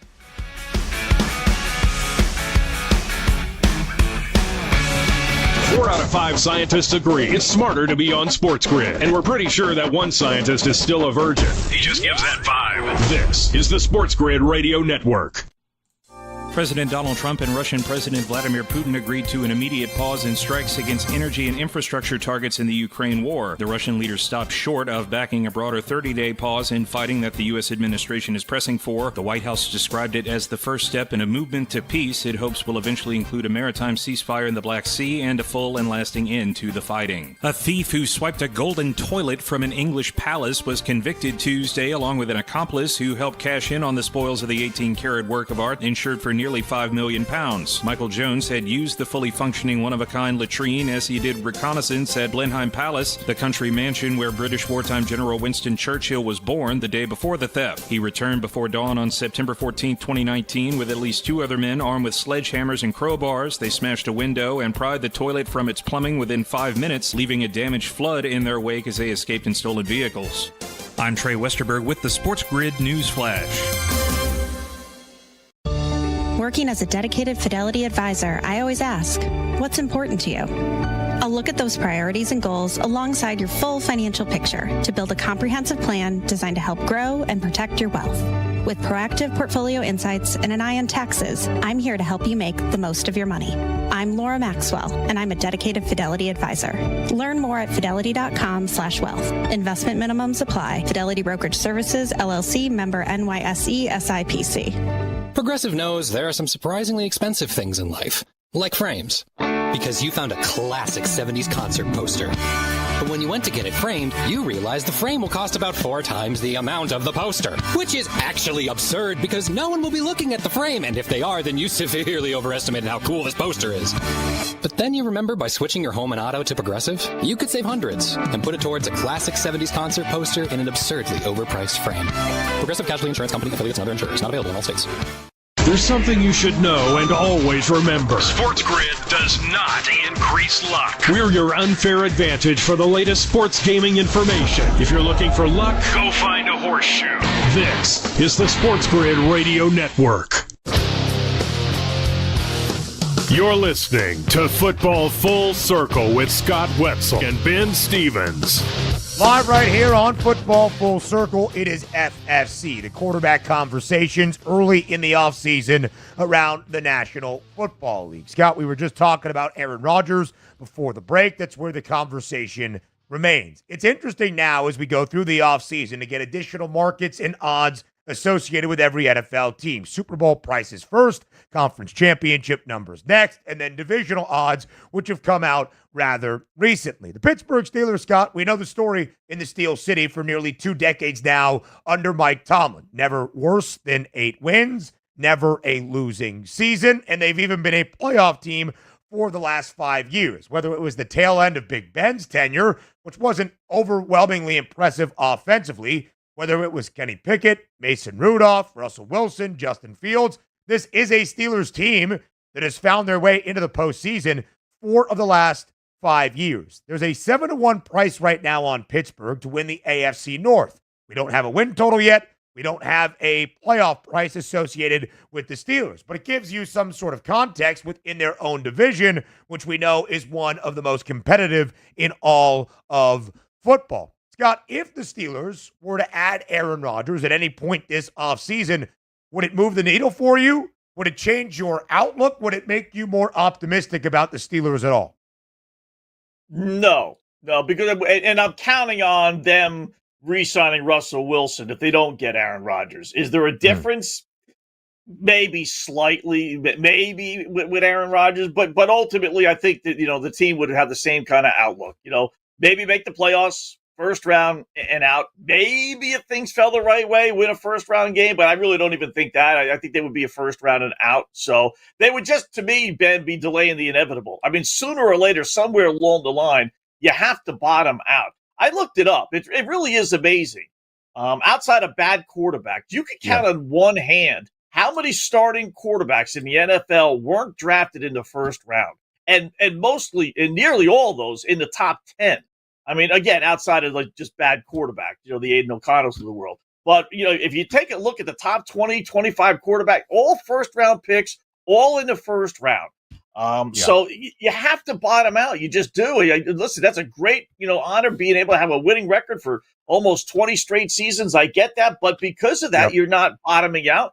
And you're not, the Kenny Pickett's of the world are nice reaches, but they haven't been able to hit a home run with that. And like I said, mostly neither has any other team around the NFL. And Scott, that's part of the consideration, I would say, now in Pittsburgh. It's a fun thing to win consistently. As a fan base, you are never having that disastrous or failure of a season.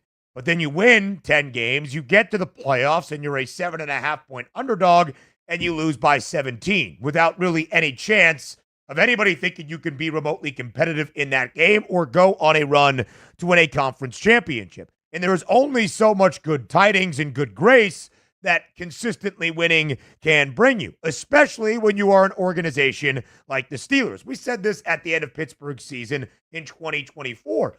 Every other NFL organization, or let's call it 25 of 32, would take the success the Steelers have had, let alone 18 winning seasons in a row. You tell them you get 5 winning seasons in a row, and most fan bases would sign up for that deal. The Steelers are a little bit different. They are a staple of consistency within the National Football League. And Scott, for an organization that is used to winning Super Bowls and it has in its past that has not even played in a conference championship game, despite all of the opportunities to do so since 2016, I don't think Mike Tomlin has really afforded a few more years of 9-8, 10-7, ousted in the opening round of the postseason football. And one of the main reasons that has been the case is because they've never had a quarterback, at least not in the last 5 years or so, that has truly elevated the ceiling of this Steelers franchise. Yeah. Listen, I don't know if the Cleveland Browns would really trade within their own division, but if that Browns number 2 overall pick is up for sale, which I think is crazy, but, there's been some rumblings, somewhere along the line, you got to make a move because if you're not willing to go, to 3-15 or 3-14 and get a top even 5 pick, you're basically not going to be able to, be any good as far as winning championships are concerned. You said even the last couple of years with Roethlisberger. So it's really been a long time. I don't know if they would ever fire him, but would the fan base be upset and grumbling and yelling and screaming and being tired of this? Yeah, especially when you see, Joey B at Cincinnati is going to be there a long time. And, Lamar Jackson, certainly, if Cleveland ever did get their quarterback situation settled, if they end up drafting one of these two guys, you're on the outside looking in if you're the Pittsburgh Steelers. So they got to do something, man. Bringing in Aaron Rodgers, it's just, like I said, it's just delaying the process one more year. Yeah. And as we shared, Scott, the Cameron Hayward comments on his own podcast as we were breaking it down, not all that in love with the idea of bringing in Aaron Rodgers. And if there's already some drama and concern around what the quarterback situation is going to be in the Steel City, when Aaron Rodgers gets there, things get difficult. Let's say, though, Aaron Rodgers signs with the Pittsburgh Steelers. If that ends up happening, what then do the Giants do? Will they have an opportunity at 3rd overall to be in line to take a quarterback? Would they reach to take Shedeur Sanders if he falls? Would it be considered a reach? If Cleveland stays at 2, Cam Ward goes 1, and the Browns decide, you know what? Let's get this quarterback right here, right now in Shedeur Sanders. Would the Giants then do something crazy at the quarterback spot, looking at a Jackson Dart, a Tyler Shuck out of Louisville, a Jalen Milroe, who, by the way, reportedly met with the Steelers brass for dinner in the pre-draft process as well? Those are very interesting conversations, Scott, where a lot that is going to happen the remainder of this offseason at the quarterback spot is almost like a game of dominoes. Once one falls, then maybe we can figure out the rest. I think it'll be 1, 2, 3 quarterbacks. I really do. If you're the Giants, who are you going to bring in? Joe Flacco, 90-year-old Joe Flacco, like they're actually talking about? You're going to bring in Jameis Winston, who I think could be a halfway decent backup and maybe even a spot starter. But is he going to save your head coach and general manager's jobs? That can't be discarded. They're in a win now situation. For sure. And what better way than to bring in a young guy, not the veteran guy that's going to get you to 500. Bring in the young guy. Maybe that'll buy you the extra year. It's a great point, Scott. I don't think Joe Schoen and Brian Daboll are afforded the opportunity to try to wait and see and have a patchwork-type season. If they do, it'll be the next regime coming in that drafts that quarterback of the future. We'll continue talking some NFL offseason news and notes up next on Football Full Circle. There's smart. And there's not smart. Not smart is hope as a strategy. It's smarter to be on SportsGrid. Keep it here. And win. This is the SportsGrid Radio Network. The SportsGrid Radio Network presents This Date in Sports History. 1943 in the third rematch, Jake LaMotta defeats Jimmy Reeves by knocking him out in the 6th round. LaMotta's life story was made famous by Robert De Niro's Oscar-winning performance in the 1981 film Raging Bull. Did I not tell you just to do it? Now I'm telling you, gotta do it. Harder, harder, harder. For SportsGrid Radio, I'm Mike DeMurgis. The Technology Minute with George Capalbo. University of Mississippi researchers suggest that soon you'll find robotic chefs in the kitchen of your favorite bistro. Not the singularity. Kitchen robots programmed with the wisdom of Michelin star chefs. Gentle, tireless assistants helping humans cook better. This duck is so raw, any EMT could still save it. Robots working alongside humans helps chefs focus on important things. An excellent sauce if you like to inhale sweat socks. The plan? Robot chefs reduce costs, human chefs paid more, are happier, and cook food that tastes great. Your plan B, combustible, not thick enough, but you're getting better. Follow me at G Capalbo on X and stay tuned to The Technology Minute for more cool stuff like this. Moneyline. I got Arkansas beating Kansas. Not because I want to see the second round battle. I just think I'm trusting the SEC more than other conferences. And if I have a coin flip game, which I believe I do, I'm going to trust the SEC. But come on now. Arkansas St. John's, man, battle the suits out there, anger. It's going to be beautiful. It's going to be beautiful. Catch Moneyline with Donnie Rightside and Kevin Walsh. Weekdays, 11 a.m. Eastern, 8 Pacific. On the SportsGrid Radio Network. Wherever you go, there you are. Download the SportsGrid mobile app and we'll be right there with you. So now you can get the winning edge anywhere. Even while the wife's talking to you. If you've got an earbud. This is the SportsGrid Radio Network. You're listening to Football Full Circle with Scott Wetzel and Ben Stevens. Big news around the National Football League early this offseason. And Scott, some proposed rule changes that have now been put up for examination by the NFL Rules Committee. One that we had heard about during Combine Week in Indianapolis was the Green Bay Packers being the team behind a proposal to ban the tush push. This was the exact rule change from Green Bay to prohibit an offensive player from pushing a teammate who is lined up directly behind the snapper and receives the snap immediately after the snap. So the Packers trying to get rid of the tush-push, which of course the Eagles have popularized and used successfully to a couple of Super Bowl runs and a Lombardi Trophy in Super Bowl 59. Scott, do you put any stock into the actual tush-push actually being banned for 2025 and beyond? It might, but I don't think it's going to get the job done, Ben. Here's my thinking on it. What I don't like is the offensive lineman, 7-8 yards down the field, pushing the running back or the wide receiver another 5 yards down the field. That's what I don't like. And that's the rule they actually had not that long ago that you weren't allowed to do. You weren't allowed to, help a runner downfield. And that's the stuff I don't like. Yeah. The tush push, the typical quarterback sneak tush push, let's say it's passed, man. All right, you can't get behind the quarterback, right? All right. You know what the Philadelphia Eagles and all the teams are then going to do?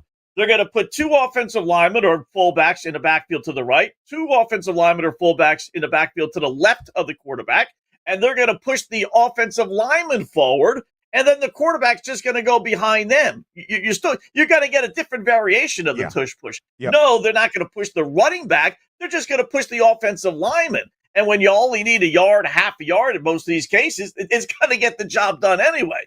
So I don't think there's any way you can kind of prevent this, to tell you the truth. So I'm okay with it just because of that. It's the stuff down the field that I don't like. This wide receiver and running back are being pushed 5 yards down the field. And I always hear the announcers talk about, how tough and rough he is. That dude couldn't fall down if he wanted to. Just the impetus of all those guys pushing him are preventing him from falling down. It's not his toughness. That's what I want to disallow. Yeah, and we'll see if that ever becomes a part of the conversation as well. Scott, I think it's one thing to propose the rule change, right? Try to banning the tush push, and another actual thing of it coming through. I don't necessarily believe the competition committee will ban the tush push because of things that you have alluded to. There will be other ways of utilizing that, and the Eagles are really the only team that do it with great success. Another proposed rule change, this one backed by the Detroit Lions, would get rid of the automatic first down for defensive holding and illegal contact penalties. They're only a 5-yard penalty in terms of yardage, Scott, but of course they award the automatic first down. So the Lions have proposed a rule change to remove the automatic first down for defensive holding and illegal contact penalties. That's an interesting one that I also am not sure has passed, but an interesting proposal nonetheless. Yeah, I don't like that one either. Just picture it, right? Guy's going down the field, and he's getting beat, and he grabs the wide receiver. And not only don't you get, the point of where the penalty was because it was holding, not pass interference, you're not even getting a first down. Right. If you did that, then you'd have to push it towards a 50, at least a 10, but if not a 15-yard penalty, but no first down. But the illegal contact down the field, now you're getting ticky-tack on what's legal contact versus what's holding. But, if they have separate penalties anyway, then, you're basically asking the official to make a difference. I would be okay with that one, but definitely not the holding.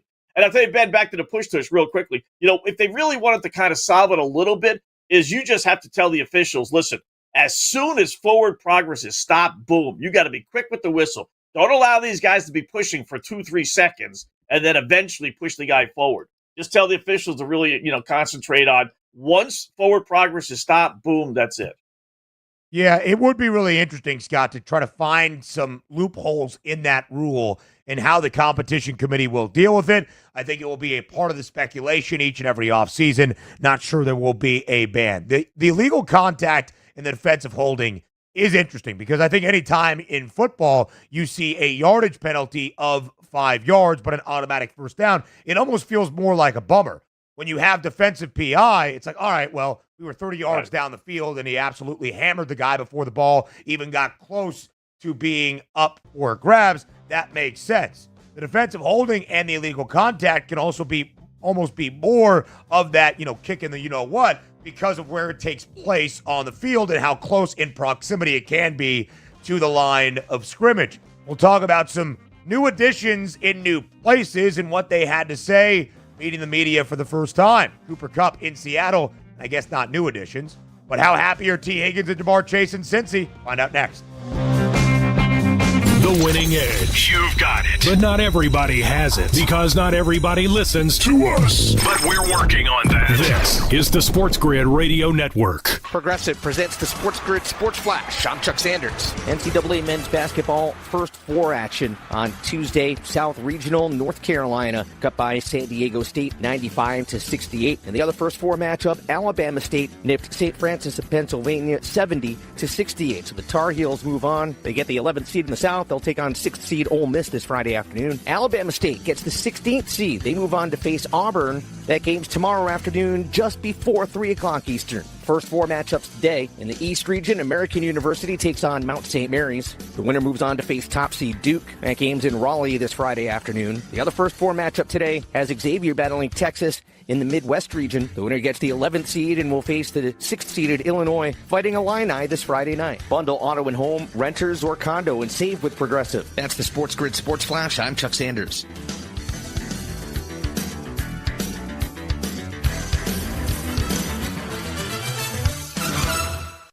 When it comes to finding great deals on suits, timing's everything. And now's the time, because Macy's semi-annual suit sale is here. Save 40 to 60% on new suits and blazers from Calvin Klein and Michael Kors, with performance suits starting at $99.99. And if you need advice on the perfect fit, Macy's free personal stylists are here at the store and ready to help. If you need a new suit, there's no time like the present, because the Macy's suit sale won't be back until the fall. Savings off already reduced prices. Exclusions apply. Oh, could this vintage store be any cuter? Right? And the best part? They accept Discover. Accept Discover? In a little place like this?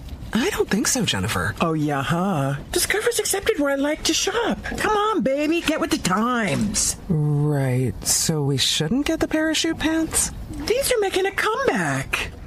I think. Discover is accepted at 99% of places that take credit cards nationwide. Based on the February 2024 Nielsen report. You're listening to SportsGrid. Spreading the winning edge far and wide. Terrestrial, internet, TV, satellite, and don't forget our mobile app. Face it. The winning edge is everywhere. Somewhere there's a squirrel frustrated he can't get a phone. This is the SportsGrid Radio Network. You're listening to Football Full Circle with Scott Wetzel and Ben Stevens. Right here on Football Full Circle, it is FFC. Scott, we've got some new additions and some long extensions for a couple of wide receivers early this off season. We saw Cooper Kupp sign a deal with the Seattle Seahawks, 3-year, $45 million deal. How much left does Cooper Kupp have in the tank? 31 years old, spent all 8 years of his NFL career with the Rams, stays on the West Coast, just up in the Pacific Northwest, and in the same division in the NFC West. What Cooper Kupp had to say in Seattle in just a little bit. But you would expect, Scott, two guys that just reset the market in terms of the finances of being the highest paid non-QB ever in Jamar Chase for Cincinnati and the highest paid wide receiver 2 ever in NFL history in Cincinnati's T. Higgins, that they would be rather happy at a press conference meeting with the media after signing these lucrative contracts. But of course, Scott, when you invest in the wide receiver spot, when you invest on the offensive side of the football, you are expecting to see returns. Here's what Jamar Chase and T. Higgins had to say after they signed their big deals to remain with the Bengals. They are represented by the same people, by the way, by the same agency. And Jamar Chase said, quote, signing us together, that's the whole goal. For us to push this team, push each other as far as we can go. The one goal is to be the best in the AFC first. That's going to give us the shot to get to the Super Bowl. If we win that first, then we're going to take that next step. They seem rather happy at the podium.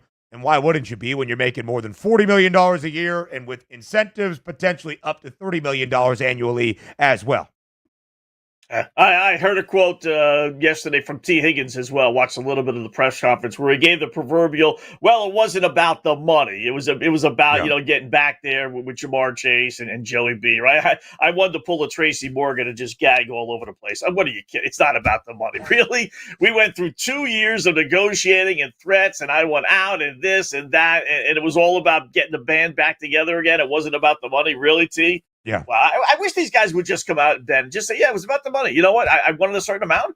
I think I'm worth this amount. I see other guys getting paid that I think I'm better than or just as good as. And Until they came to my level, I wasn't going to resign, and they did. So great. Let's get this thing rolling again. I'd appreciate the honesty more than I would. It wasn't about the money. What are you kidding me? It wasn't about the money. So, but listen, they got the job done, and I got to tell you, if there was a bet in Vegas, before last week, I would have said no. It's Cincinnati. It's Brown family. They always screw this thing up. They're as cheap as can be. I didn't think they would get both these guys in. Let's see if they get the third guy in Hendrickson. But I really didn't think they would get both of these guys in. And that's the next step, right, Scott? Because you can have a great offense, as the Bengals did in 2024, play to the over in 13 of your 17 regular season games. But if you're only 9-8, when basically everybody was healthy for a good majority of the year, and you are missing out on the postseason, the investment, of course, is not worth it. Much like you, I was very skeptical based on how this offseason began. The trade request given to Trey Hendrickson, his permission to seek out a trade, tagging T. Higgins without much of what seemed to be positive, beneficial contract talks between the two sides moving forward, that this would actually happen. It has. I still, as I have tried to remind people on Football Full Circle, you don't really give the Bengals all the kudos because they could have done this with much more financial foresight, saved themselves a lot of money in doing so, and, of course, had some of that financial flexibility to pay everybody else and build up a defense necessary to be a true Super Bowl contender. Duke Tobin, who is the executive vice president or director of player personnel, whatever they call him, the acting general manager in Cincinnati, said, quote, "We have our receivers. The rest of the league can go find their own." And yes, they can. But, Duke, you got to find some defensive players, and we'll see how that works out. I do think it is interesting, Scott, to monitor the Trey Hendrickson situation.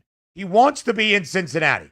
Joe Burrow has stumped and campaigned for him as he did for his top two targets in Jamar Chase and T. Higgins. And yet, right around the combine, things were not progressing in a positive way where Hendrickson was given permission to seek a trade. And yet we're getting reports that Cincinnati's like, we're going to drive up the asking price if you really want Hendrickson as well. I do think it will be interesting to see if/when Trey Hendrickson agrees to a deal, because it does seem some of those trade requests or permission to seek a trade, at least this offseason, looking at Matthew Stafford, looking at Myles Garrett, kind of end up in a reunion between the two sides, of which the guy is currently on that team.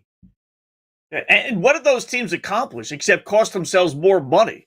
Right? Sure. Joe and I talked about this on Monday. I mean, allowing Stafford to go shop himself around just cost them more money. I mean, the Browns end up giving Myles Garrett $1 gazillion a year as well. So I don't understand. Like, aren't you the GM? Isn't that your role? Aren't you responsible for trading the player, not the player trading the team? It's kind of weird. I got a feeling he's going to get moved near draft day, Ben, or maybe even on draft day.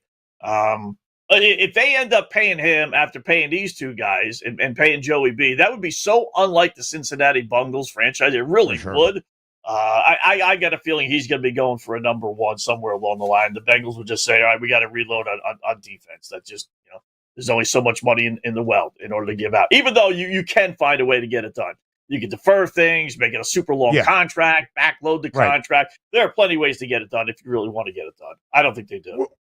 Which is a good point, Scott, but it's not like, to what we have said here, the Bengals have necessarily found the way to skirt through some of that financial flexibility, because they have had to pay top dollar to keep everybody in-house because they've been a little bit tardy in paying everybody else. Cooper Kupp was at his introductory press conference in Seattle talking about his future with the Seahawks and said he's looking for a career resurgence. Of course, saying the right things now in Seattle. Scott, he's 31 years old. Turns 32 in June before the start of the 2025 NFL season. I was actually a little bit surprised to see Cooper Kupp sign a multiple-year, 3-year, $15 million per year type of deal. What do you make of the move for Seattle?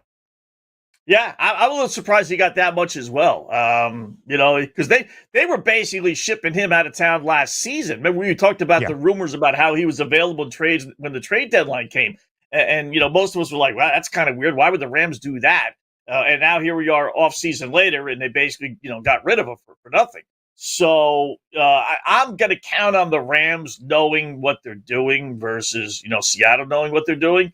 And that if he was worth anything, I think they would have found a way. Maybe at not the current he was supposed to make, like $25 million. Well, I think they would have gone to him and said, all right, let's restructure this thing. We want you. You're still valuable, just not, $25 million valuable, but we still want you around.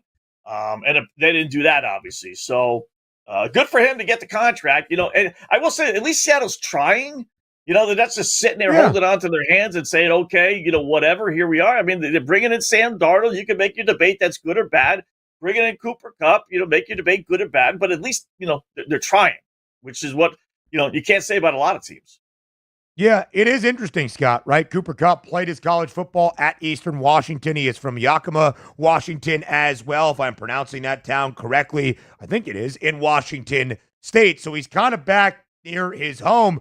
But he did and was a little bit candid, of course, in his introductory press conference meeting with the Seattle media once again about the situation, because he, as he said there, always imagined that he'd finish his career in Los Angeles, where he was drafted, where he spent the first 8 years of his NFL campaign, saying, in all honesty, it's been very difficult and frustrating. There's been a lot of questions and things. It's a real tough situation, but did say stepping into this new adventure, this new place, this chapter in his life, but also figuring it out with his family as well. Seattle's had an interesting offseason. They've kind of torn things down for a small restructuring. They signed Sam Darnold. They signed DeMarcus Lawrence. They signed Cooper Kupp. Some veterans, maybe on discounted deals. But where exactly are they going? The NFC West, Scott, as we know, with the divisional odds now out, seem to be a very tight and competitive division. The Niners, always with the odds optimism, are booked as the favorites at plus 125. I think the Rams certainly have some value. The reigning divisional winners at plus 230. Seahawks not all that far behind at plus 460. And the Cardinals at a 5-1 price as well. Plenty of conversations continuing on the other side of the break here on Football Full Circle.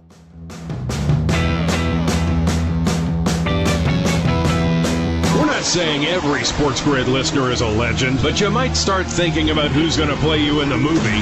Just saying. This is the SportsGrid Radio Network. President Donald Trump and Russian President Vladimir Putin agreed to an immediate pause in strikes against energy and infrastructure targets in the Ukraine war. The Russian leaders stopped short of backing a broader 30-day pause in fighting that the U.S. administration is pressing for. The White House described it as the first step in a movement to peace it hopes will eventually include a maritime ceasefire in the Black Sea and a full and lasting end to the fighting. A thief who swiped a golden toilet from an English palace was convicted Tuesday, along with an accomplice who helped cash in on the spoils of the 18-carat work of art insured for nearly £5 million. Michael Jones had used the fully functioning one-of-a-kind latrine as he did reconnaissance at Blenheim Palace, the country mansion where British wartime General Winston Churchill was born, the day before the theft. He returned before dawn on September 14, 2019, with at least 2 other men armed with sledgehammers and crowbars. They smashed a window and pried the toilet from its plumbing within 5 minutes, leaving a damaged flood in their wake as they escaped in stolen vehicles. I'm Trey Westerberg with the SportsGrid News Flash. With Fidelity Wealth Management, a dedicated advisor gets to know you and your goals to build a comprehensive plan to help grow and protect your wealth. Backed by a team of specialists, they'll analyze all your accounts, even the ones they don't manage, to keep an eye on taxes and provide proactive portfolio insights that can help you unlock your wealth's full potential. Learn more at fidelity.com/wealth. Investment minimums apply. Fidelity Brokerage Services, LLC. Member NYSE SIPC.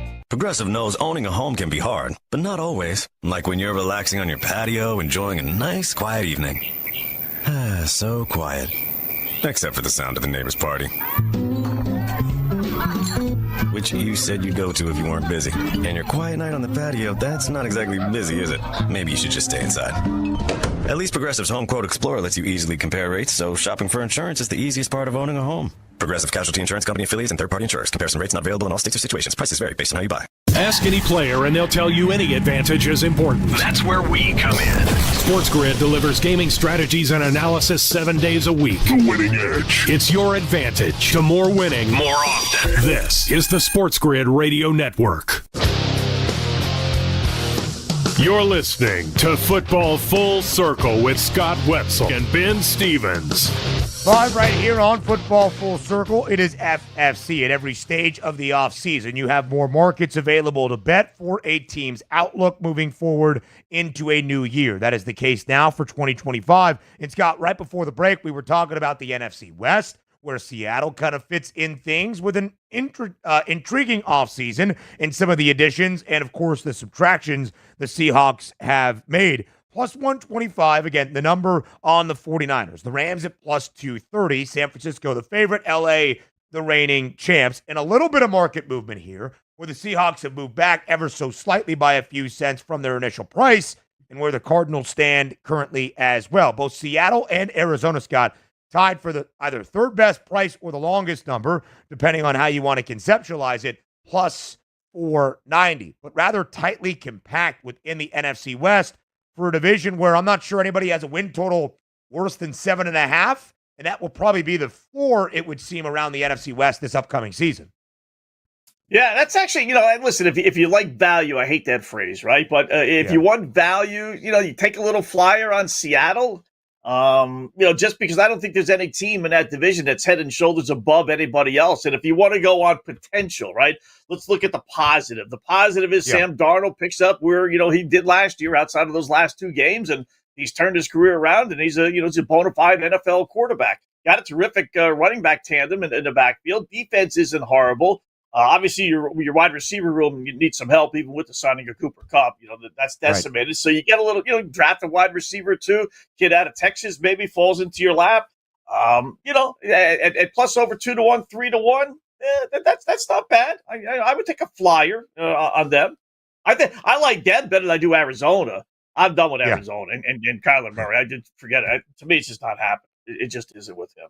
So I think they can play competitive football. I wouldn't certainly bet on them to win a division. And again, to me, LA is the right answer at this time until I see the 49ers get back to the form the odds makers expect with all the optimism that they see. Scott, when you look around some of these divisional odds that have now come out, the NFC rather tightly compact except for the NFC East, but we know that quirky trend in that division. The Eagles, as the Super Bowl reigning champs, are booked as the favorites at minus 170, but nobody has won the NFC East for 2 straight seasons since the Eagles did so back in 2004. The Lions at plus 110, the favorites in the NFC North. 3 of those 4 teams made the postseason last year. The Bears have the longest price at 5-1. That's it. 5-1 to plus 110. Similar story, Scott, in the NFC South. The Buccaneers, the divisional champs for 4 straight years, plus 150 as the slight favorites. But Atlanta back by only 45 cents. The Panthers, the longest number at 5-1.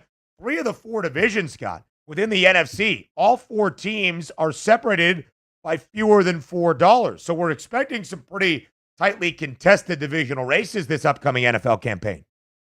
Yeah, let me throw the Minnesota one at you. I find that interesting, right? Plus 440, 460. Is that because they believed in Sam Darnold now all of a sudden? Because I thought Sam Darnold was just a product of the Minnesota Vikings. So if he's a product of the Minnesota Vikings, is that an anti-J.J. McCarthy thing? Is that they thought Aaron Rodgers was going to be there and he's not? So they dropped him way down. I find that interesting that, no doubt if, heading into last season, okay. But once you found out how good Sam Darnold was, I would have thought that they would have been a little bit higher than that. Pittsburgh, does that change if, Aaron Rodgers does sign there? Because, they're ahead of the Browns, okay. But at plus 7-1, you're going to have to overcome Cincinnati and Baltimore. I get that. But if Aaron Rodgers is there, makes the announcement, is that going to fall to 3.5-1? 4-1. You take a little flyer on Pittsburgh right now. It's an interesting price, I think, for the Steelers because more than likely, Scott, whether it's Aaron Rodgers, whether it's Russell Wilson, whether a quarterback falls to them in the draft somehow, some way at 21st overall, maybe they make a move up the draft board in the opening round in just over a month.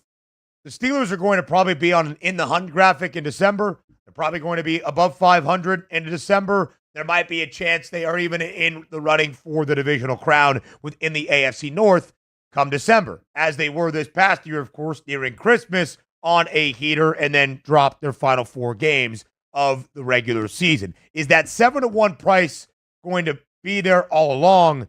That remains the question for me. I also think a price that can alter drastically depending on how the year plays out and not waiting until December, but maybe right away. And it's not just their divisional number. It's basically every number associated with this team. is the Detroit Lions. I think one of the reasons, Scott, they don't have a shorter number to win the NFC, a Super Bowl, or even a minus money favorite to win their own division is because of the coordinator change, as it should be. You lose both Ben Johnson and Aaron Glenn, both talented, both got new head coaching jobs this offseason as well. But what really fascinates me about the Lions is in large part the roster is the same.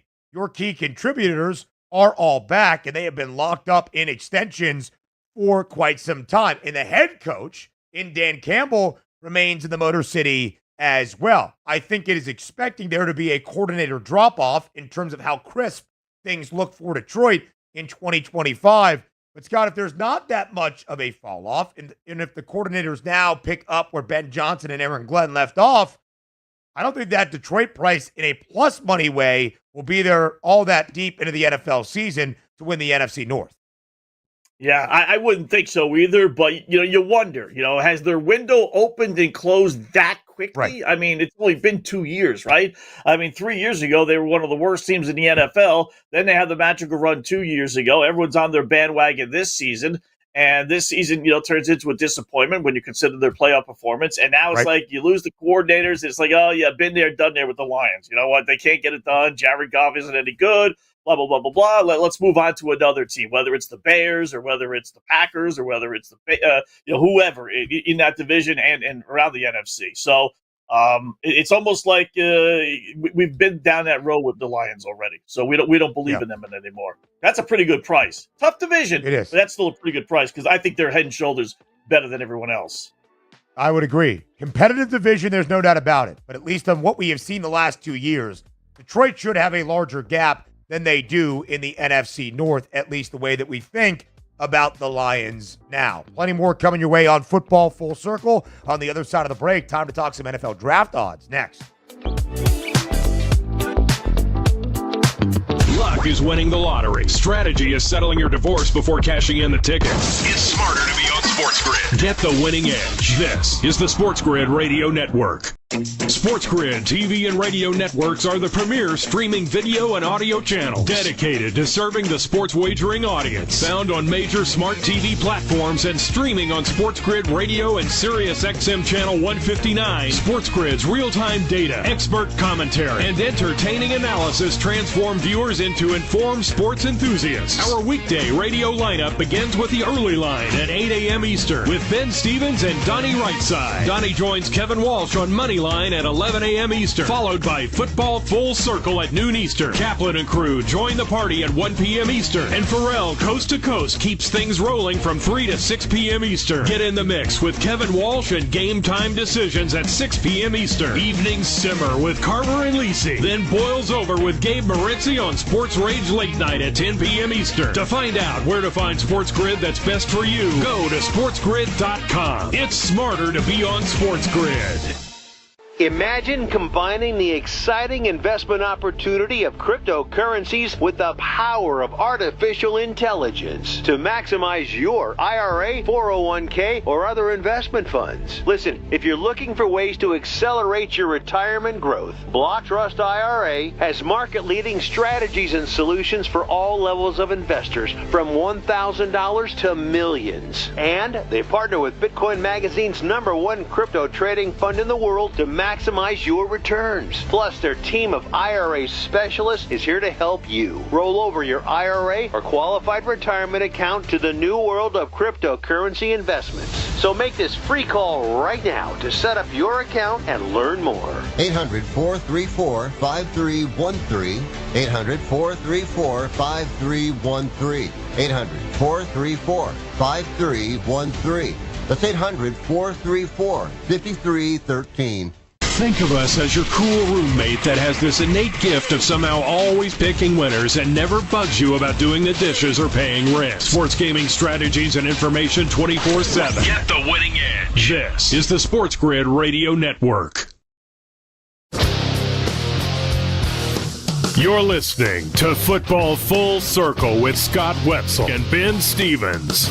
We've talked a lot about the quarterback situation around the NFL and what teams that have to answer a quarterback question are looking to do this offseason. Scott, at the top of the 2025 NFL Draft, there resides the Tennessee Titans with the first overall selection. And really, since the combine in Indianapolis, it has become clearer and clearer day by day, week by week, that Cam Ward is going to go first overall. Now, is there a chance the Titans are not the team picking first overall? Absolutely. But whoever is going to make that first overall selection, the answer does seem to be Cam Ward. At times, close to a minus 120 favorite. Not all that much chalk or juice for the Miami quarterback to be the first overall pick. Now, minus 650 for Cam Ward to be the first overall selection in the 2025 NFL Draft. And we did hear from Titans GM early this offseason, Mike Borgonzi, that he was fielding calls or would be interested in hearing offers for that first overall pick. Some of that steam and smoke, if you will, has died down ever so slightly as well, it feels. Yeah, I mean, listen, what's he going to get offered, right? That would really make him trade out of that position when they need a quarterback. I mean, they just desperately do. So, you're going to get a RG3, 5 first-round draft choices. I don't know if I'd even trade out of that, to tell you the truth, if someone was willing to do that. I mean, because if he turns out to be the greatest thing in the world, is ultimately he worth 5 first-rounders? Yeah, he would be. So if you believe in him that much, then why not? He's probably going to go number 1. I would even lay the minus 450. I wouldn't put a lot on it, put it in a parlay if you're allowed to do that. Most bases don't allow that, but right. He will go number 1. Really, the speculation starts at number 2. And I still think even if the Browns didn't want to draft Sanders number 2, that they would trade out of that spot. Let, whoever draft Sanders number 2, and then, they move to either 3 or 4 or 5 or 6. One thing we did learn last year, Ben, with the Atlanta Falcons, right? Whether you're Seattle, whether you're Las Vegas, whether you're any other team that seemingly, solidified their quarterback position, they're not out of the running if they like Sanders to move up. Because we saw that, with Penix Jr. with the Atlanta Falcons, 5 minutes after they signed Kirk Cousins. For sure. And Scott, I do find it incredibly compelling what Cleveland does with that second overall pick. They've got Kenny Pickett on the roster now. Is he in the running to be their starter? Is that what Myles Garrett was told when he signed his large extension? Did he hear anything except $40 million per year and $123.5 guaranteed? We don't know. Again, it would seem to make the most common sense for two teams in desperate need of a quarterback. In a 2-quarterback draft class, it would appear, at least in the opening round, based on those draft grades, to go 1-2 at the quarterback spot. We shall see. And Scott, what I find interesting as well, I feel like at this stage, we're just over a month away from the 2025 NFL Draft. Thursday, April 24th is that first round opening night in Green Bay, Wisconsin. I really feel like I remember, maybe my mind is playing tricks on me, but I really feel like I remember right after the Combine week in Indianapolis, which was the final week of February, you got some more draft markets out there. Now, there is the first player to be selected at various positions, but there's still no odds out to be the 2nd overall pick, 3rd overall pick, 4th overall pick, 5th overall pick. I felt like we at least had 2nd overall pick odds following number 1. Pretty soon around the Combine, we're still waiting on what that is going to be. Maybe it speaks to the odds makers being confused by what the Browns are maybe trending toward doing. Yeah, they don't have the information. Usually, by this time, like you said, especially after the Combines, this stuff is all out. I tell you, the other thing I'm surprised with, Ben, is that every single year, it seems like that there's always one quarterback that no one's ever heard of for the most part. That comes out of nowhere, whether it's Carson Wentz, out of North Dakota State, or someone from Western Kentucky, or one of those schools is like that has this big arm that no one's ever heard of emerge as a first round draft choice. And we really Trey Lance, another one, right? Heck, even Josh Allen out of Wyoming, who thought that was going to happen midway through the Wyoming season, which I think they went 6-6 his last year. That hasn't happened. We got the 2, and the Jackson Darts kind of emerged as a possible 3. Maybe Jalen Milroe out of Alabama, but that small quarterback out of Topeka High hasn't emerged this season. Right. There was some conversations got around Tyler Shuck, who is 25, 26 years old, maybe 25 at this moment, just completed his 7th year of college football at Louisville, that maybe some NFL teams, after seeing Bo Nix succeed in the way that he did, don't mind going after the veteran with a ton of starting experience collegiately, but really not a ton of quarterback smoke screens throughout this draft cycle just yet. He's Scott Wetzel. I am Ben Stevens. Thanks for joining us on Football Full Circle. We'll keep it going all off season long on FFC on SportsGrid Radio.